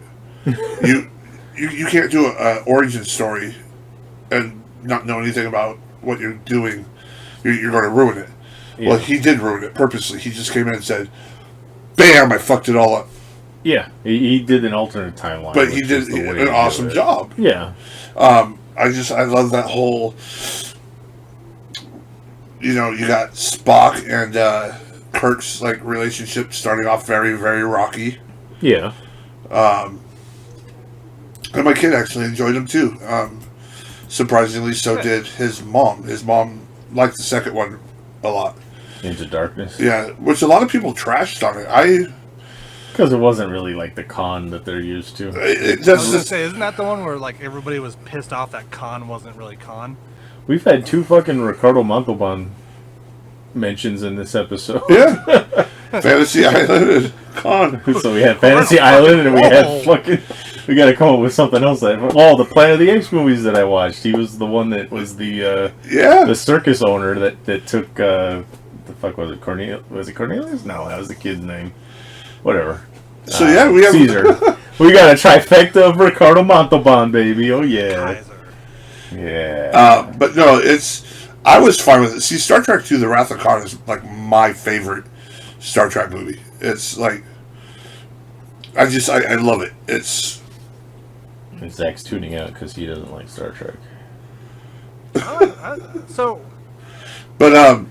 like Star Trek in the same way that I like Supernatural, where I like the lore, but a lot of the shows are boring as fuck. Yeah. Well, and that was the... Go ahead. I do want to see the new movies, though. So that was the thing. The shows... I was a big fan of The Next Generation. I watched the originals, but, not every episode was I didn't get into every episode. A lot of people are like, you have to like all of it or you like none of it. And I'm like, well, no.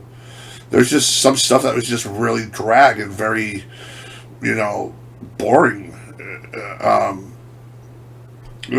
I find that with a lot of the shows I watch, but I still love the series.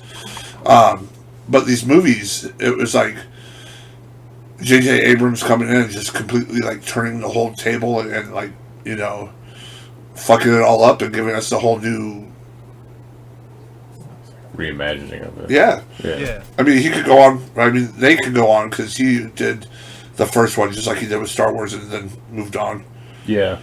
You bring Carl Urban into anything, I'll probably watch it. Yeah. So fuck it. I was just disappointed I didn't get it. I want Kirk a cunt. I want to hear Bones go, "You cunt." Oh, you flying cunt. But and then the first 2 of the remakes were great. The third one, well, it was good, but it wasn't the greatest. It was kind of a little too much for me, I guess. I don't know, but it did have I have a hard time saying Eldred Iba. Yeah. Yeah. Iba. Yeah. Yeah, but he's under a bunch of makeup. Well, yeah. They have a bunch, like in the old Next Generation episodes, there's so many famous people that showed up that were just under fucking makeup. Like, I think The Rock was in one. From he was in like Voyager or something, wasn't he? It was like Voyager or First Contact or something like that. Yeah. As a wrestler. They have all these weird things. Yeah, he played a alien. Yes. Uh-huh. There you go. Fucking Zach. See? He's like, he's paying attention. He's like, yeah. But, all right. Well, any more movie news or anything? No, All right, I so- got a weird news story. No, I got a new. I got Go a for it, weird news man. story. What you got? NASA has officially released the fact. I'm trying to find the article right now because I had it, but I lost it. But NASA, because you know how the government's like slowly turning around to where like, hey, aliens exist. No, I was NASA not has aware of this. Oh, you haven't been following this shit? I knew of the leaks and stuff of the documents that got posted and all that, but I didn't. No, they're straight up being like, hey, so yeah, aliens do they might exist. Oh, okay. And NASA has released an official statement that aliens might not be fuckable. Oh, that's a damn shame. Hold on, I'm trying to find it. Oh, here it is. NASA warns alien life may not be fuckable. No cross breeding I between see. aliens and humans. Then what the fuck is even the point? Okay, so fucking Star Trek just ruined it for me because Star Trek predicted so many things, like, fucking cell phones and, all these cool little things, but, James T. Kirk was always boning a fucking alien. Yeah. If I could have two things from Star Trek, I would have the fucking holodeck and the thing that would make whatever the fuck you wanted. What is it called? The replicator. Replicator. There you go. Yeah. Oh, Zach doesn't know anything about Star Trek. I was testing you, bitch. The holodeck would be the most disgusting room on the The janitor for the holodeck deck on the Starship Enterprise is a sad job. We gotta mop up on holodeck Space 6. Oh, damn it. fucking Riker comes out of it. He's sweating. He's like, sorry, Jimmy, I made a mess in there. Like, Captain Zach just got done using the holodeck. Jesus Christ, I fucking quit. This is the third time this is the third time this day. What the fuck's he doing? Yeah. God damn it. I'm out of here. Fucking shoot me through a torpedo. So, hold on. I gotta read. Awesome. I want to read this. This is fucking awesome. This is from thebeaverton.com. I don't think it's Beaverton, Oregon, though. Oh, I was gonna say, local news. Following a recent uptake in UFO interest, NASA cautioned curious citizens against the notion that extraterrestrial life will be sexually desirable. NASA's Hold on, I can't believe this is a job. NASA's interstellar sexual health spokesperson, Clarice Cravolt. Oh my god!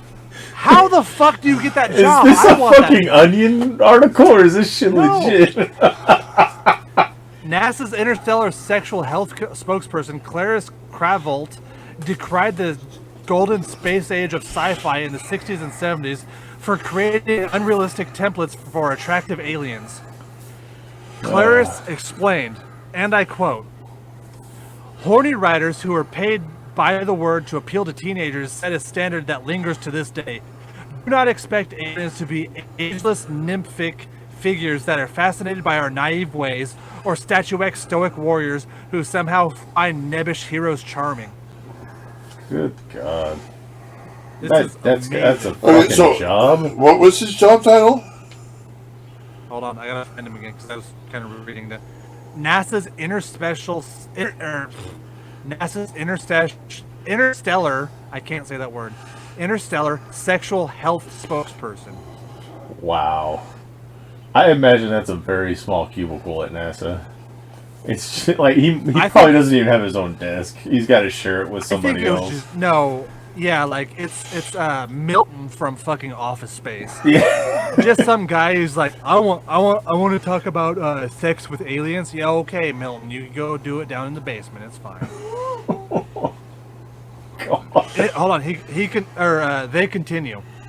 It's entirely possible that first contact takes place with insectoid creatures who lay thousands of glittering eggs. A self-reproducing slime who would also have no use for our rudimentary genitals. If the aliens are a gaseous sprite that can communicate telepathically, where would you even put it? So yeah, this is just a pervert who NASA hired. Yeah. What the fuck? So in similar but different news, you guys ever watched the Orville? Not yet. No. What? The Orville. Oh, I saw a couple episodes of it. I haven't finished it yet. Yeah, we've been watching that one here, and like Norm Macdonald is the fucking gelatinous blob who's fucking like a pervert and everything. So yeah, it's good shit. Norm Macdonald isn't as famous as he should be. That guy is a fucking genius. I agree. Dude. Did you ever see the movie Screwed, Zach? Because I know you love Danny DeVito. What was it? No, it wasn't called Screwed. It was called, what the fuck was it called?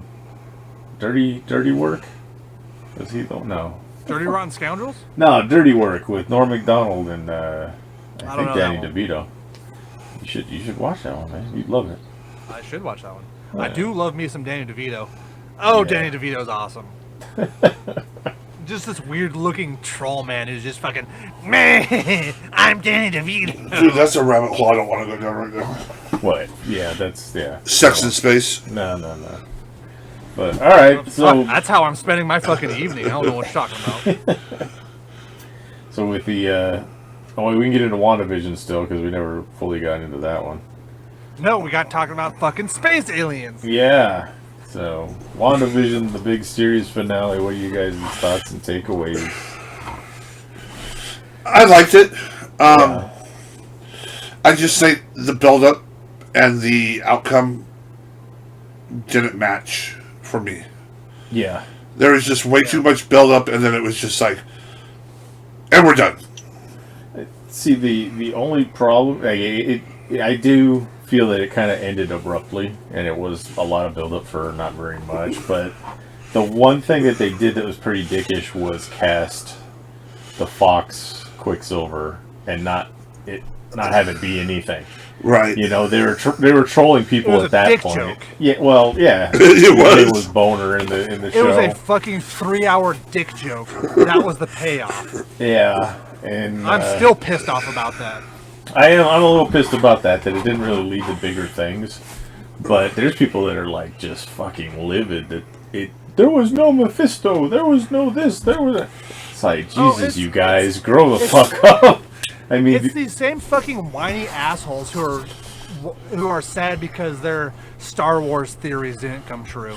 yeah. I'm not upset about like theories not coming true, but the villain for this was a little underwhelming to me. It was. I think I called it. Yeah, I remember you saying it was like not going to be a big deal. It's. Well, And then the whole, like, I would have liked to see Vision fight Vision a little more.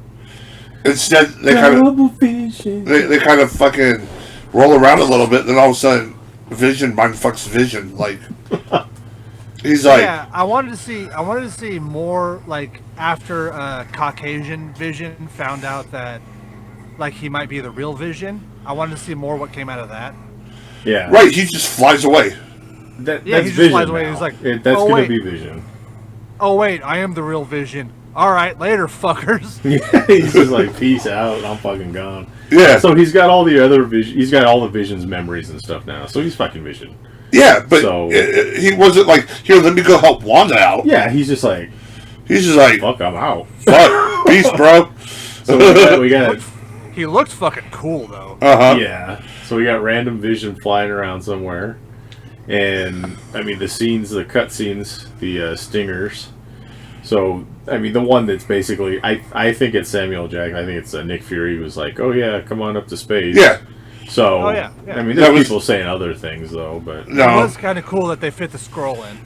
yeah, he had the scroll right there at the end.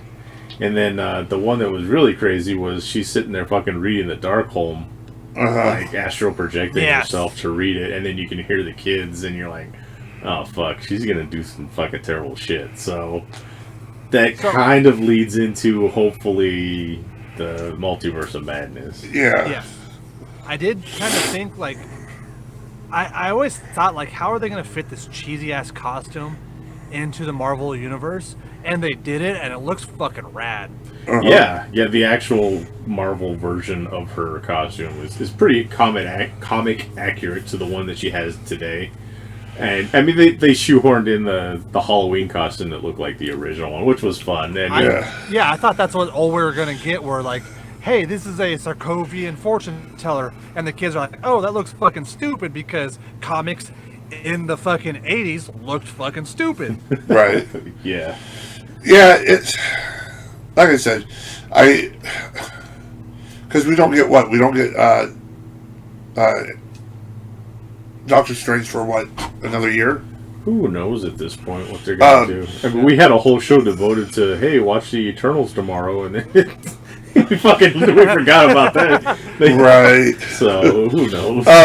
So no, it comes down to this was supposed to lead into Doctor Strange, which I mean it kind of does, but it left us kind of just with a underwhelming feeling, and then we have forever to wait till, because this was just like a one-off series. This wasn't a continuation, so we're not going to get a season 2. Well, next week we get Falcon and the Winter Soldier. Yeah, but that's not leading us into. No, and then the big thing, Disney had their stockholder meeting and all this shit. They're kind of in a panic because once Falcon and the Winter Soldier ends, like, they're gonna lose so much fucking viewership and subscriptions because there's nothing else coming out for like months. Really, Loki's stretched out? Yeah, Loki's not gonna be out for, I don't remember when it comes out. Like, I thought Loki was like something. April. Is it? I don't know. Look it up. We got pocket computers now. So. Yeah, I thought Loki was supposed to be out shortly. Zach's lost interest, so we're just talking without him now. Yeah, I was looking at alien porn. I want to know just the noises if I'm able to fuck these alien people. I want to fuck a gray. Okay, no, it's June 11th. Yo, June? I totally fucked Gray. April, May. Yeah, we got just for the like be able to say I did it. Okay. Pioneer there, Kirk. And no Star Wars stuff coming out? No, they got nothing. It's gonna be like a big dry spell with Disney Plus, so. And Paramount Plus, I don't know. I might jump over there for a few weeks and see what it's like on a free trial. My sister loaned me her Discovery Plus. I'm just like, all it is fucking morbidly obese people, little people, tattooed people, and ghosts everywhere. So, I don't know what the fuck to do with Discovery Plus at this point. You know, like, but that 1,000-Pound Sisters, it's like the modern day freak show, because it's just these fat, gross women who are just like, I want to lose weight. Well, freak show? What are you talking about? Not us. He's right? talking about me. That's what I'm saying. It's like, No, motherfuckers taking cheap shots at us. No, we don't have that shit copyright just yet. Oh, yeah. Like, how the fuck are you so fat that your forehead has fat in it? Ugh. I don't know. I honestly do not understand, unless it's like a fucking glandular problem or some kind of metabolism problem. Unless it's a medical issue, I cannot see how somebody can get that big. One of those 1,000-Pound Sisters, like, she came out recently as pansexual, and I'm pretty sure she thinks that means that, like, licking the pan clean. She stuffs fucking pancakes all over her. She just rubs one off on a fucking Aunt Jemima fucking pancake. This is the episode we get canceled on. Yeah, probably. The Fat People Crying show. Which one is that? I don't know. I don't The know. Which weight one? loss ones. The Biggest Loser? No, not the Biggest Loser. The one where, like, these fat people are like, I'm so fat, I don't understand, while they're, like, shoveling McDonald's in their face. And then this short, like, Armenian doctor comes in and screams at them for, like, 30 minutes. My 400-pound life? 600-pound life. Yeah, okay. Yeah, that one's fun because like you could be in the worst like depressive mood you've ever been in your life. You turn that show on, you're like, oh fuck, I'm fine. No, that ain't Like, fun, there's bro. No, you look at them and your life seems better. Yeah, because at least I'm not some fat idiot just sitting in my room, just like, bring me in. No, so I was watching one of the, like, my kid and his brothers were, like, binging it one day, and there was this dude who was going through the surgeries. He had the liposuction, and he had to have the surgery to get the skin removed. And he was, like, trying to better himself. And then he proposes and gets married to this chick, and then, like... Is he the one who died? Yeah. Yeah. He bettered himself, and he fucking died. A lot of people don't. I'm talking about, man. A lot of people don't fucking realize that shit. Like, you get that big, that shit's gonna start taking a toll on you. Oh yeah, and that's what I'm saying. I mean, unless it's a medical problem, you know, how can you be that fucking just, you know, sitting on a bed that you take up all of it, just have people bring you food? I'm sorry, I don't know. I'm not saying what the fuck. No, He's got the most depressed look on his face right now. No. You don't count because you're also 6'8". Well, you know, and you're active. You do shit like, you know. Yeah, I roll from one side to the other. Oh Jesus! Bring me my stick with the sponge at the end. I gotta wash my back. It's not like that. It's just I don't want to say I have no sympathy for the people that just let themselves get that way through laziness, but it's like, I just look at them and I'm like, how could you let this happen to yourself? How could you do this to yourself? So, yeah. Because, like, we've all been to the gym. We've all stepped inside of a gym.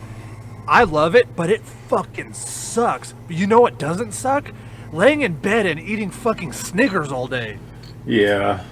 I mean, I don't know. It's like, I understand there's big people and everything, but it's just like that extreme is hard for me. Like, you gotta fucking... And plus, like, Yeah.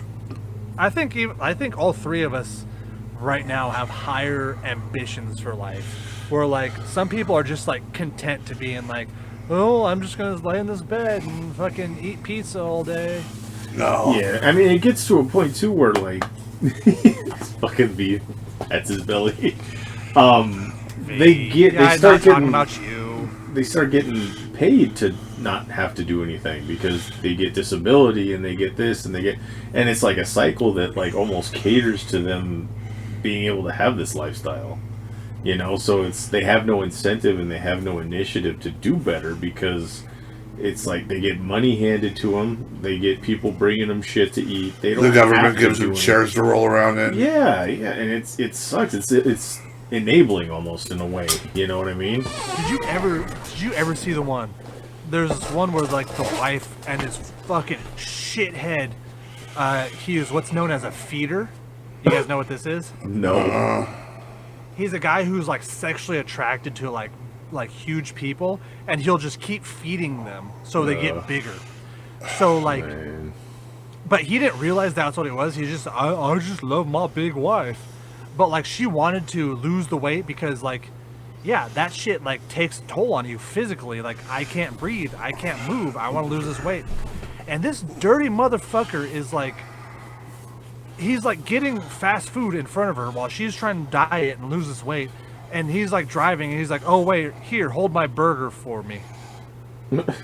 Jeez. Jesus. Nah, It's like, what a fucking... If you're able to lose all this weight, more power to you. I respect anybody who could drop like 300 pounds.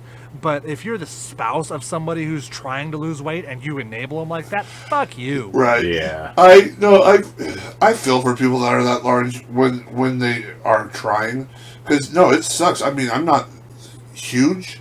I mean, I'm 412 pounds, which to me is I'm it's too much. It's sickening. But it makes it hard to breathe. You have to lay certain ways, or your fat's basically crushing your body. It sucks. It's bad on the joints, the back, the knees, or just a lot of things. Fuck, I can't even wear my pants without sitting down and having the belt buckle like fucking digging into my fat. It hurts. It sucks. That's why I took it, and I said, "Screw this! It's not going to be this way." And I'm going to the gym. It's you gotta lose it. Yeah.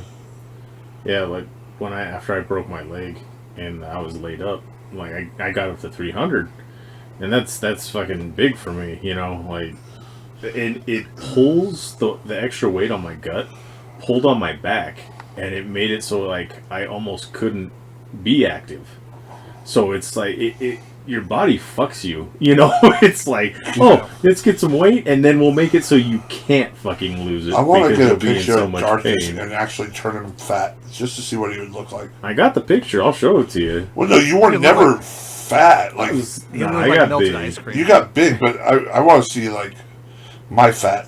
Oh shit! See, like my heaviest, like I feel like a big crybaby because my heaviest was 250. Damn. And I saw that, so I posted this picture too. I was really like kind of self-conscious about it because I posted the before and after, and I posted the picture of me at 250. I looked fucking gross. And I was active, but I just like junk food too much. I like ice cream. Oh, you and me both, brother. Fucking Have ice you ever cream had is ice my cream? Achilles It is heel. fucking delicious. Oh, and we got gourmet ice cream out here that like that fucking salt and straw kills me every month. They have new flavors. So oh, I haven't. Oh, I have a friend who's been meaning. We've been meaning to go to Salt and Straw together. Yeah. But Cold Stone, like every. No, he's like not talking every about you, week Darkness. no, every- not me. Oh, I'll go to Salt and Straw with you. After I got to get down to 220, and then I'll indulge a little bit. But like it got to the point where like every week before a show, I was hitting up Cold Stone. is there Cold Stone out here? There's a Cold Stone. So between Newburgh and it's in Tualatin to dox us. No, they know we live in Yeah. Oregon. It's So it was like right on my way to the show. oh shit. See, I used to have this thing when I would wrestle at BCW. The ride home, there's a fucking donut shop. I would be like, and what the fuck, Heavenly Donuts. I'm like, Heavenly Donuts. I have not eaten there. It's And I like don't, a throwback to when I was a kid, and my grandpa used to take me to the donut shop. So- oh my god, it's great. So I might once I get down to 220, I'll start enjoying Heavenly Donuts because I boycotted Voodoo Donuts. Yeah, we used to have a Voodoo right by us at they have the food carts, and they took it away. So I'm like, fuck it, I don't need this shit. And then I discovered Heavenly Donuts. So I mean, Voodoo's good for when you have guests in town. It's take a dumb them there. gimmick. Yeah, that's all it is. But like, and the owner, like, I hope that like somebody who works there or somebody who knows the owner, because I want them to listen to this part. He's a piece of shit. Fuck him for what he did. To what aspect and what regard? So when the pandemic started, the employees were wanting their paychecks and wanting to get paid, and helped out through the first lockdown. And then he was just like, nah. And then he fired all the people who picketed, and then he hired a whole new staff because the old staff wanted to get paid for their work. Yeah. So fuck him for that. Another thing that sucks about Voodoo is, and why they're kind of assholes when you go in there, they get paid commission basically, based off of how many donuts they sell. So they're not into like, if you walk up to the register and you're like, oh, I don't know, I just, they're getting pissed because they're losing money because you're standing there trying to decide, which, you fucking decide before you walk up there for one thing. But like the line's dicks 2 miles to you. long. You have time. Yeah, but they're dicks to you at that register half the time because the people there are like not pushing enough fucking product onto you because they get paid by the donut or whatever the fuck it is. So yeah, I mean, if there's people in town, I'll take them to Voodoo. But if I'm getting for myself, I'll fucking go to Heavenly. And don't get me started on Blue Star. Fuck that place. Oh, isn't Blue Star the place with like liquor donuts? Yeah, it's not good. It doesn't taste like donuts. It's not. I don't I was like thinking it. about trying it out, but now that I've heard that, I don't think I will. Yeah, I don't want to say I'm a connoisseur of the donut, but donuts and ice cream are my two fucking things. If I could line the three of us up, I'm pretty sure I'd pick out you to be a connoisseur of donut. Okay. I got a Krispy Kreme right down the street from me, man, and they Krispy almost Kreme. know me. I was so So when we did the show at your house, right? Yeah. I was so fucking insulted that you never told me that there was a Krispy Kreme I don't even right think down your about house. it. Yeah. Because I have to go to fucking Beaverton to get Krispy Kreme. I have to wait till the kids are fucking doing fundraisers for Krispy Kreme. Krispy Kreme, ice cream and Krispy Kreme are my fucking weaknesses. Yeah, that's mine too. And then ice I was like, cream you guys, yeah. and then it was like you guys were fucking with the equipment. I'm like, I'm gonna go get myself a couple. Oh, treats. that's right. You left to the 7-Eleven. And then I go down to that 7-Eleven. I was like, that motherfucker has never told me he lives down the street from a Krispy Kreme. Yeah, not to dox me or anything, you motherfucker. Jesus. He lives on a hill by a Krispy Kreme in the Clackamas area. Okay, we're gonna find him. No. Hold on. No. You're doing that to yourself. Those now. bitches in the leather masks are gonna find me, you fuckers. Knock it off. Dude, that'll be the best day of your fucking life. Jesus. Yes. Just 12 people who have been getting in contact with you with the leather masks. Yeah. Who wants to play Pulp Fiction? Jesus. Alright, so yeah, ice cream and donuts. I'll put that on the description for this episode. What else do I got written down? Ice cream, donuts, and dominatrixes. Yeah, there you go. No, I already named the episode. It's like, bring me that cider. No, but you can get me my shoes. Did any of you guys catch the AEW pay-per-view? Yeah. Okay, so I caught the part that matters. Yeah, I don't regularly follow AEW very closely because I don't have a way to watch it. And this pay-per-view fucking got me. Just the match card was fucking like, oh my god, I have to watch this. So I watch it, and the main event is an exploding barbed wire death match. And I'm just like, no fucking way. Not in America. This is insane. On a semi-major pay-per-view, And the match itself was good. I'm not gonna lie, it was good for what it was. But the ending was just like Terry Funk and Cactus Jack. They're just what a fucking fart church. It was like, at least they got an explosion, unlike Terry Funk and Cactus, but it was nothing. At least Terry Funk stood up and was like, "What the fuck was that?" Yeah, these motherfuckers still kind of sold it like. Yeah, something happened. Yeah, the match itself, like I said, was decent. It was good.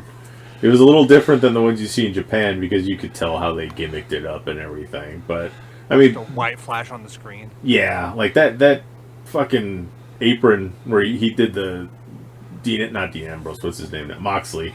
He hits the fucking finish on Omega into the barbed wire fucking thing outside the ring. It looked like he fucking broke his neck right there.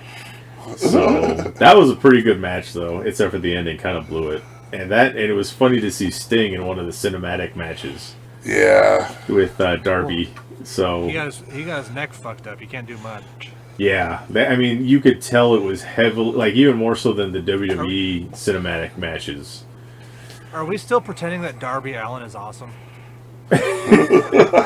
He's got his fucking niche, man. He's got like the old Hot Topic kids or something. God, or like... I am so fucking sick of him. It's just like, oh yeah, I'm a skateboarder wrestler. I'm going to do the skateboard and do this older shit. Fuck you. But he's making more money than us. Well, that's not hard to do. So he found something that works. It's just like Orange Cassidy. Yeah, the Orange Cassidy match was okay too. I was surprised. So, like, people shit on Orange Cassidy for what he does. I am so fucking jealous of Orange Cassidy for what he does. Because that man he doesn't have to take a single bump for the rest of his career, and he will make fucking millions. It was crazy because it was a good card. It was a packed card. And the opener was good. It was the Young Bucks. And, it was just good almost all the way through. There was a couple of matches that weren't great, but I was surprised with it. And like I said, the whole barbed wire death match fucking sold me. Speaking of Young Bucks, crazy. Has nothing to do with the Young Bucks necessarily, but okay. How long do you think it's going to be? Speaking of this thing, speaking of, how long do you think it's going to be before AEW starts fighting their people for slapping their leg? Oh yeah, the WWE started doing that shit. So I never understood it because I don't do a lot of kicks. I don't do that kind of shit. If you do a leg slap in the WWE, you get fined. Yeah. I'm feeling really attacked by you two right now. Oh, that's right. Oh yeah, Zach does. Zach's the thigh slapper. Oh, I'm Darkness Big V. I don't have to slap my leg. Oh, sorry, guys. I learned how to work. Obviously, nobody likes the leg slap if they're fighting people. That's not working, bro. Yeah, it just solidifies the fact that I'm never getting a job there.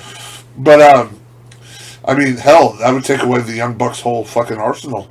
Yeah, super kick parties and all that good stuff. They were never going to get a job at WWE anyway. No.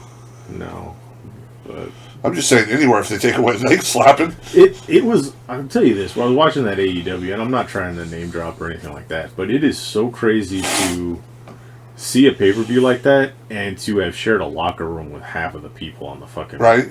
That's how I feel every time I see John Cena.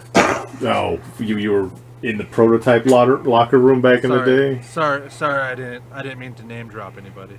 Oh, okay. I'm just saying, I didn't want to...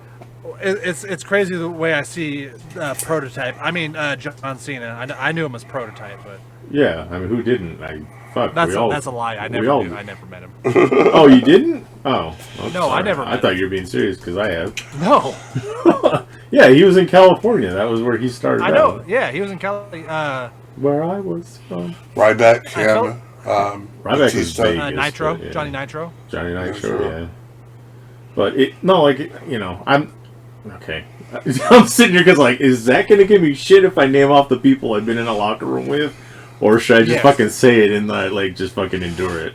V, we got to be careful not to trip all over the names that he's going to drop.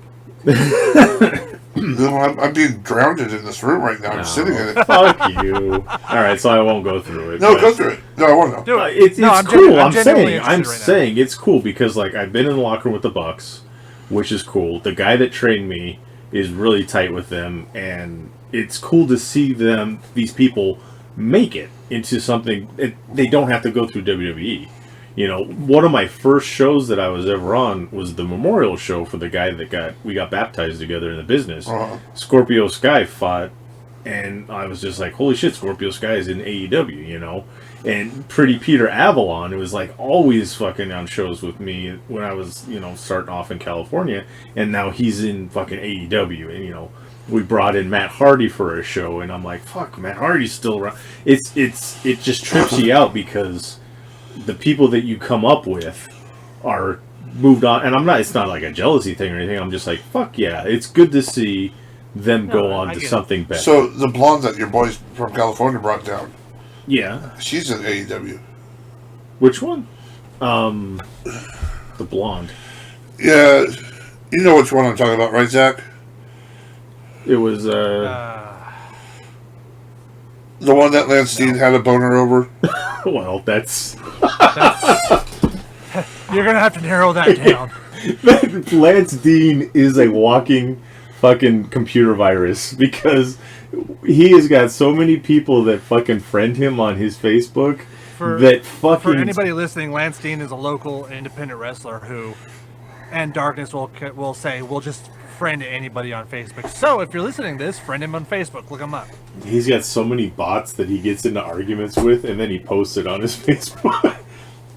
Yeah, I look. Whenever I get a new friend request, I look. And if it's Paw and Lance, I fucking bypass that friend request. Yep. Because they both are notorious for getting terrible friend requests. Well, Paw's just a horny old man, so he's just like, oh, I'm going to do it. But Lance is married. He should know better. And his wife hates me for some reason. Well, I don't know. Don't most wives hate you? That's his fucking gimmick right there. Your baby mama loved me. No, she was cool with me, too. She like changed my music and stuff when she was the music person. That was cool. I'm pretty sure Darkness's wife loves me. Okay. She saw you once. I'm trying to think of wives that don't hate me. Oh, my wife doesn't hate you. She just doesn't know you yet. Well, she heard Give me it on the time. podcast enough. Give it time. Give it time. Yeah. No, like I grow on you like a fungus is the problem. Oh yeah, that's probably it too. I don't know. V's trying to look up people that I've shared locker rooms with that are in AEW. This is, I don't know. But anyway, back to my Compelling point. radio. Yeah, you know, it's just cool to see him, you know, and I genuinely like, fuck yeah, I'm glad to see these people have made it onto something bigger and they don't have to be stuck in WWE and the shit that they deal with over there, you know. So it's cool to see. The Bucks were always great. And all of them were like decent people, you know. I can't think of anyone that's been a dick that's come through that made it big afterward, you know. Yeah, So, I've met Scorpio Sky a handful of times, and he is always like, "Who the fuck am I?" And he was always like out of his way to say hi. yeah, and it's really nice to see that it's paying off basically for him is what I'm trying to say, I guess. And the only one that I don't know if he's there or not. He's got the porn gimmick. What? The porn gimmick, the dick slam and everything. Oh, Joey Ryan? Joey Ryan, yeah. Like, I'm surprised he hasn't gone someplace else bigger, you know. And he's the he's nicest a sex offender fucking... now. Oh, is he? Well, maybe that's why. Yeah, you didn't hear that story? No. What happened with Joey? So the whole dick slam thing and the dick toss thing. Yeah. He was sexually assaulting people Oh. backstage. No, And shit. he straight up told people, if you don't touch my dick, then I'll make sure you don't get bookings at this place, and this place. Oh, okay. Well, Oh, yeah, he's a scumbag now. I never had a match with him, so I never had to go through with that, but, you know. And like the one time he showed up in Oregon was like everybody was lining up to touch his dick, so I didn't. Yeah. I just know. So also in AEW, Portland grown boy, Dr. Luther. Oh, that's yeah. Oh, yeah. Dr. Luther's there. I never shared a locker room or met him, but I've met him. It is cool. yeah, I met him. It was cool. yeah. They got another guy. I think is it Butcher? Not the Butcher from BCW, but there's another guy that's in there. Butcher. He looks like an older guy, veteran guy. But yeah. So I met Shotzi Blackheart a couple times. She was cool. yeah. It's cool when you see them and they're just decent people. So, and it was really cool to see Christian jump over to AEW. I don't know what he's gonna do, but She hasn't been on like a national. I don't even know if she's wrestling anymore, but she hasn't been on a national thing. But Christina Von Eerie, I've seen her wrestle at some big name place, and she was always fucking cool with me. yeah, I've only run into a couple of times where they've been dicks, and you know they're well past their prime, and you know that's probably why they're so fucking bitter. Jake the Snake was a cock, but that was like when he was still like doing drugs and drinking. Yeah. I mean, Honky Tonk Man was probably the worst of them, but it's... Yeah, because Honky Tonk Man is just like Honky Tonk Man. He's just a cock wherever he goes. Yeah. So, but yeah, you know, AEW's pay-per-view, besides the the false finish blowing up of the ring, Right. that didn't go over fucking, very well. The fucking, oh yeah, it's gonna be exploding rings. Oh, here's a couple sparklers. Yeah. Anyway, so, but yeah, I thought I'd touch on that one because it was different, and I just happened to catch it because the card was so fucking intriguing. For me, anyway. I mean, barbed wire death matches, holy shit, you know. No, what be? See, I can't think of her name, but she, if you look up, when, what's his name? The dude, wearing the scarf in AEW. MJF. Yeah, MJF. When he was doing those press conferences in the ring, Yeah. she was standing right next to him with the clipboard, the blonde. She came down with, You know, Snitsky. while this show's happening, while Sign Guy's listening to this show, he's going to be texting me furiously the answer to who you're trying to come up with right now. It's this one. The fucking walking encyclopedia. Yeah. Yeah, I just can't think of her name right now. Like, it was, like, I had it, and then it's like... Yeah, we'll figure it out later. I don't know. But, yeah, that was all I wanted to bring up, other than comic book club. And then, I think that's it. Man, we fucking covered everything. So, what? Do we what? Do we have a sign guy question? No, I haven't heard from him recently. I don't know. Usually when you listen to the show, like I said, he gives me the play-by-play commentary via text, but... Oh, no, he did that to me, too, but I blocked him. Oh. Because Zach's an asshole. Zach's an asshole. Don't you fucking question me, you little weird imp. Jesus.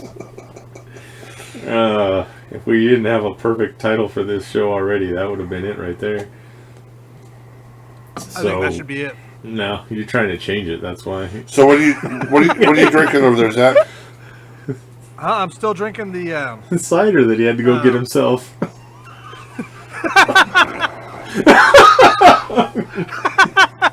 You motherfuckers! No, she ended up bringing me the cider, actually. For trading her for we her don't know shoes? that. We didn't hear shit. We heard you take off again. So for all we know, you would have got it. Now you're like trying to cover your ass. Yeah, because darkness. I is am like, Zach. hey, I wear the pants in the house. I want to know what fucking packages you got. And I told you what packages you got. What packages I got. Oh, shit. All right. So, comic book club for Ringside, Volume 1. Oh, yeah, it was Ringside. Ringside, yeah. Yeah. I'm coming to the conclusion that you, Zach, are picking the same exact story for us to read, but with a different gimmick. Like, one week, How so? it's a revenge story with vampires, and then the next week, it's a revenge story with local sports in a redneck town. And then the next week, it's a revenge story with wrestlers. And it's every fucking one that I've read. And then the next one, it's a revenge story about a guy who's got to kill people because he'll get his soul taken by a demon. And there's a common theme in almost every one of these that you've recommended. Or a lot of them, I should say. My favorite superhero is the Punisher, so... Well, you know. So, yeah, I mean, I felt like I've read it before somehow, but it was good. I mean, the artwork was pretty much on par with the kind of stuff that we've read before with the like Image stuff. I want to know who it is because I'm pretty sure Image has like one main guy who does a lot of the artwork. Yeah. And Sex Criminals wasn't a revenge story. No, I didn't put Sex Criminals on that list. But, no, I mean, the same. It's like same story, different gimmick. Man, fuck you guys. The artwork to me was so. It was very. It's odd to call it this, but it was a little too cartoony for a comic book.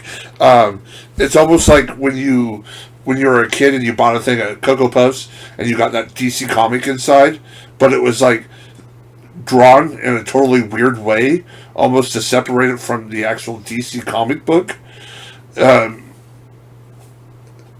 I don't know, like, the one dude looked like a fucking, a very, very, like, Saturday morning kids cartoon version of DDP / Dog the Bounty Hunter. I think that was kind of the point because wrestling itself is, like, very cartoony. And I think that was kind of the point that they were making with artwork. Mm-hmm. Yeah. I mean, I'm the art snob of the group, so I don't know. I'm not saying that it was bad art. I'm just, I mean... Hell, they're way better than I could ever do. Well, yeah. I'm just saying it was kind of visually to me. It's almost like something you've seen a lot of when you were younger, like when you opened up like those fucking those old DC kids books that are all drawn weird, like fucking. Yeah, I don't know. And there was a lot of gay sex in it. Well, that might be an issue in Volume 2. I mean, which Daddy is all about. It was alluded to in the first volume, so yeah. I know. As I read along, I kept getting like more cringe, waiting for it because that's when you suggested it. That's what we thought it was going to be a book about a lot of It gays. made it sound like it was like gay porn and wrestling. I was just like, all right, here we go. I didn't read the volumes. I have the singles, and I didn't know that like they waited. I didn't know they held out on the gay sex till volume 2. Oh, well, I guess you'll have to wait another 3 weeks to suggest volume 2. But, no, I mean, it's a decent story. I mean, it was kind of funny how they made, like, the big asshole Booker guy look real similar to Vince McMahon. Yeah. Yeah. It's like, I picked up on that. I'm like, oh, okay, that's not subtle at all. There's weird things that you like being. It's a different story to read when you're in the business, because there's that whole speech about how like the people who do deserve to get pushed never get pushed, and the people who don't deserve to get pushed. Yeah. Yeah. And I was like, yeah, that's kind of striking a little deep for me. So yeah, but I mean, I enjoyed it. It was an easy enough read to get through. It's not, but I am noticing a trend with the suggestions that you give us every week. Like I said, they're not all bad. They're not, but they're very similar in storylines. I haven't had a single bad one. Okay. What was the bad suggestion I had? I'm not saying that you had a bad one. I'm just saying, Don't there's backpedal on me, bitch. similarities. I said okay. I have to go back and look and see who suggested what when. I don't think there's been a terrible one. Maybe The Wait. I think the only terrible. The Wait. Yeah, I was gonna say the only terrible book we've had. As much shit as I give Big V for his picks, the only terrible one we've had was The Wake. And it was only the second half of The Wake. The first half was good. So The first half was awesome. yeah, it was like an old school fucking horror movie. It was like Alien and shit, but then it got weird. So all right, well, it's V's turn. V, what do you have for us this week? We have The Shadow / Batman issues 1 through 5. We're getting an actual superhero title this week. Oh shit! Yeah. Well, we had fucking a true crime last week. We had, I guess it's kind of a true crime this week with yours. Batman Shadow. I'm assuming it's either IDW or DC or both. That's what I'm looking at. Batman Shadow 2017. 2017. Okay. Yeah, I'm good with that. I could use some Batman. The murder geniuses. Sounds intriguing. Have you read the first issue of Berserk yet, Zach? So, It's fucking awesome. I haven't read it yet. It's on its way to me because, like the where I get all my slabs, the comic auctions, the Extreme Collectibles. They Shout had a out to deal them with for like a sponsorship, evidently. He's making fucking money on the side with this shit. I know it. He's laughing because it's true. Don't worry about what I do. By the way, every week, Extreme Collectibles, every Wednesday and every Saturday, Extreme Collectibles has an awesome comic book auction. And if you tell them that that Zach from the Dark Asylum podcast sent you, they'll give you an extra 10% off. Wow.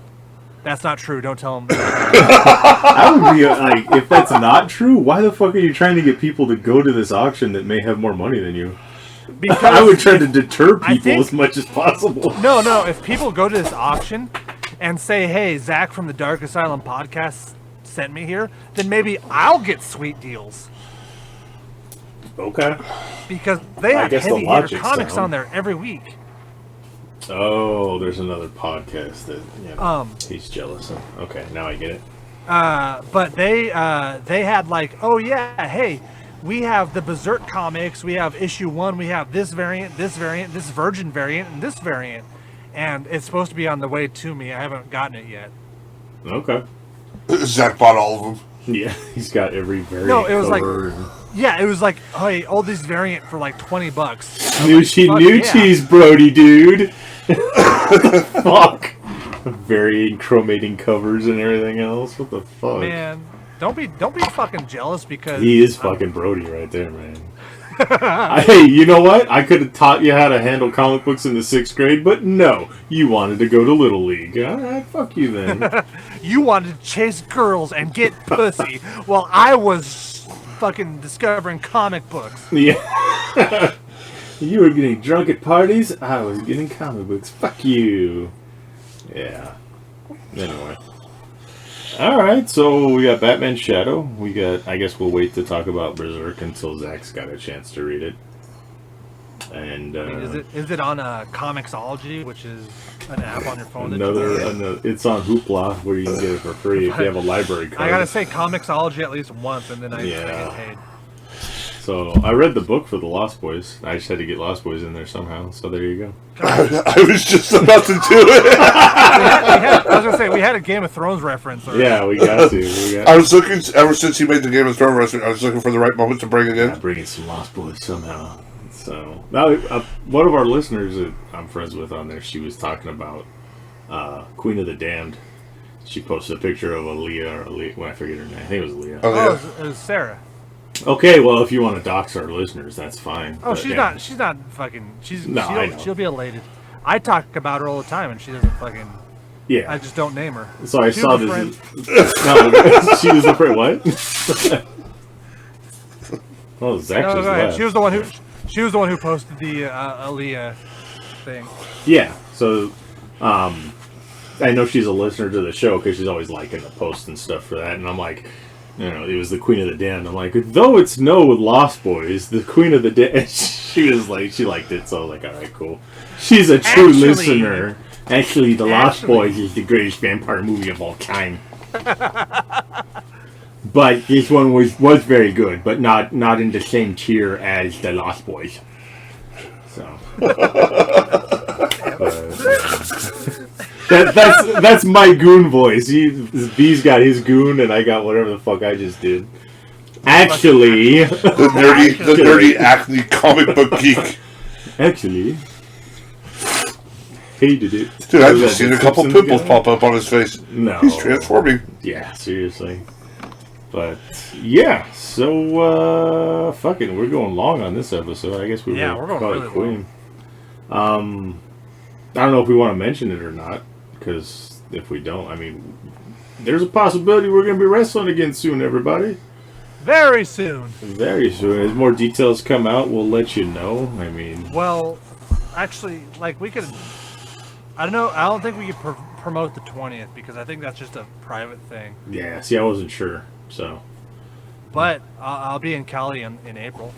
Oh, okay. Where are you going in Cali in April? Anaheim. But I think that's going to be another... That's going to be a empty arena show, so... Oh, that sucks. You notice I'm going to California. I'm going. I'm going to Anaheim. TV. Yeah. Okay. Anyway, it's looking like it may be breaking soon, and we may be back out in the arenas and rings sooner than we thought. So hopefully that'll come back up. You can find us on Facebook, Dark Asylum Pod, at Dark Asylum Pod on Twitter. Yeah, I mean, hit us up, send us some questions, bitch about what you'd like, or, praise us for what you do like. It should be more praise than anything. More praises for what you do like. Yeah, we have fragile egos. I mean, we make pretend that we're superheroes. So. Yeah, I talk shit, but, like, if I get one negative review... I just shrivel up like a grape. Yeah, well. So, yeah. We do have 2 5-star reviews on Amazon Podcast, which you can review and... Is it Amazon Podcast or Pod? We do.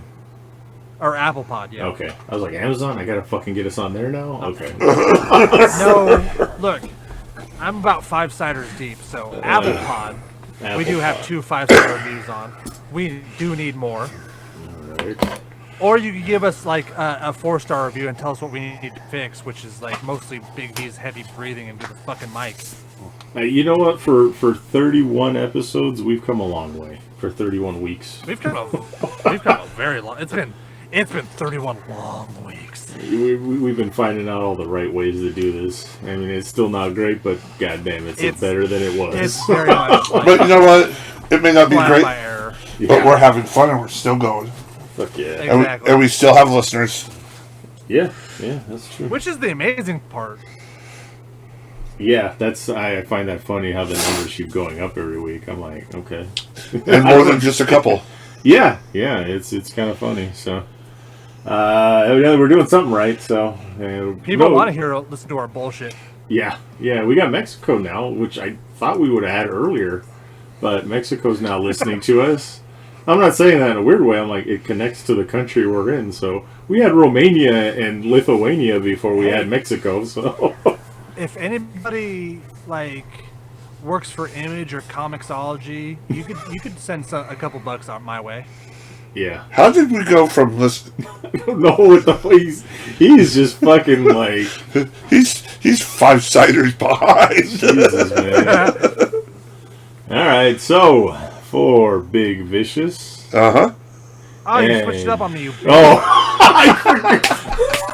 And for Wonderful Zach Winners. I am Darkness, and the asylum is closed. Hut!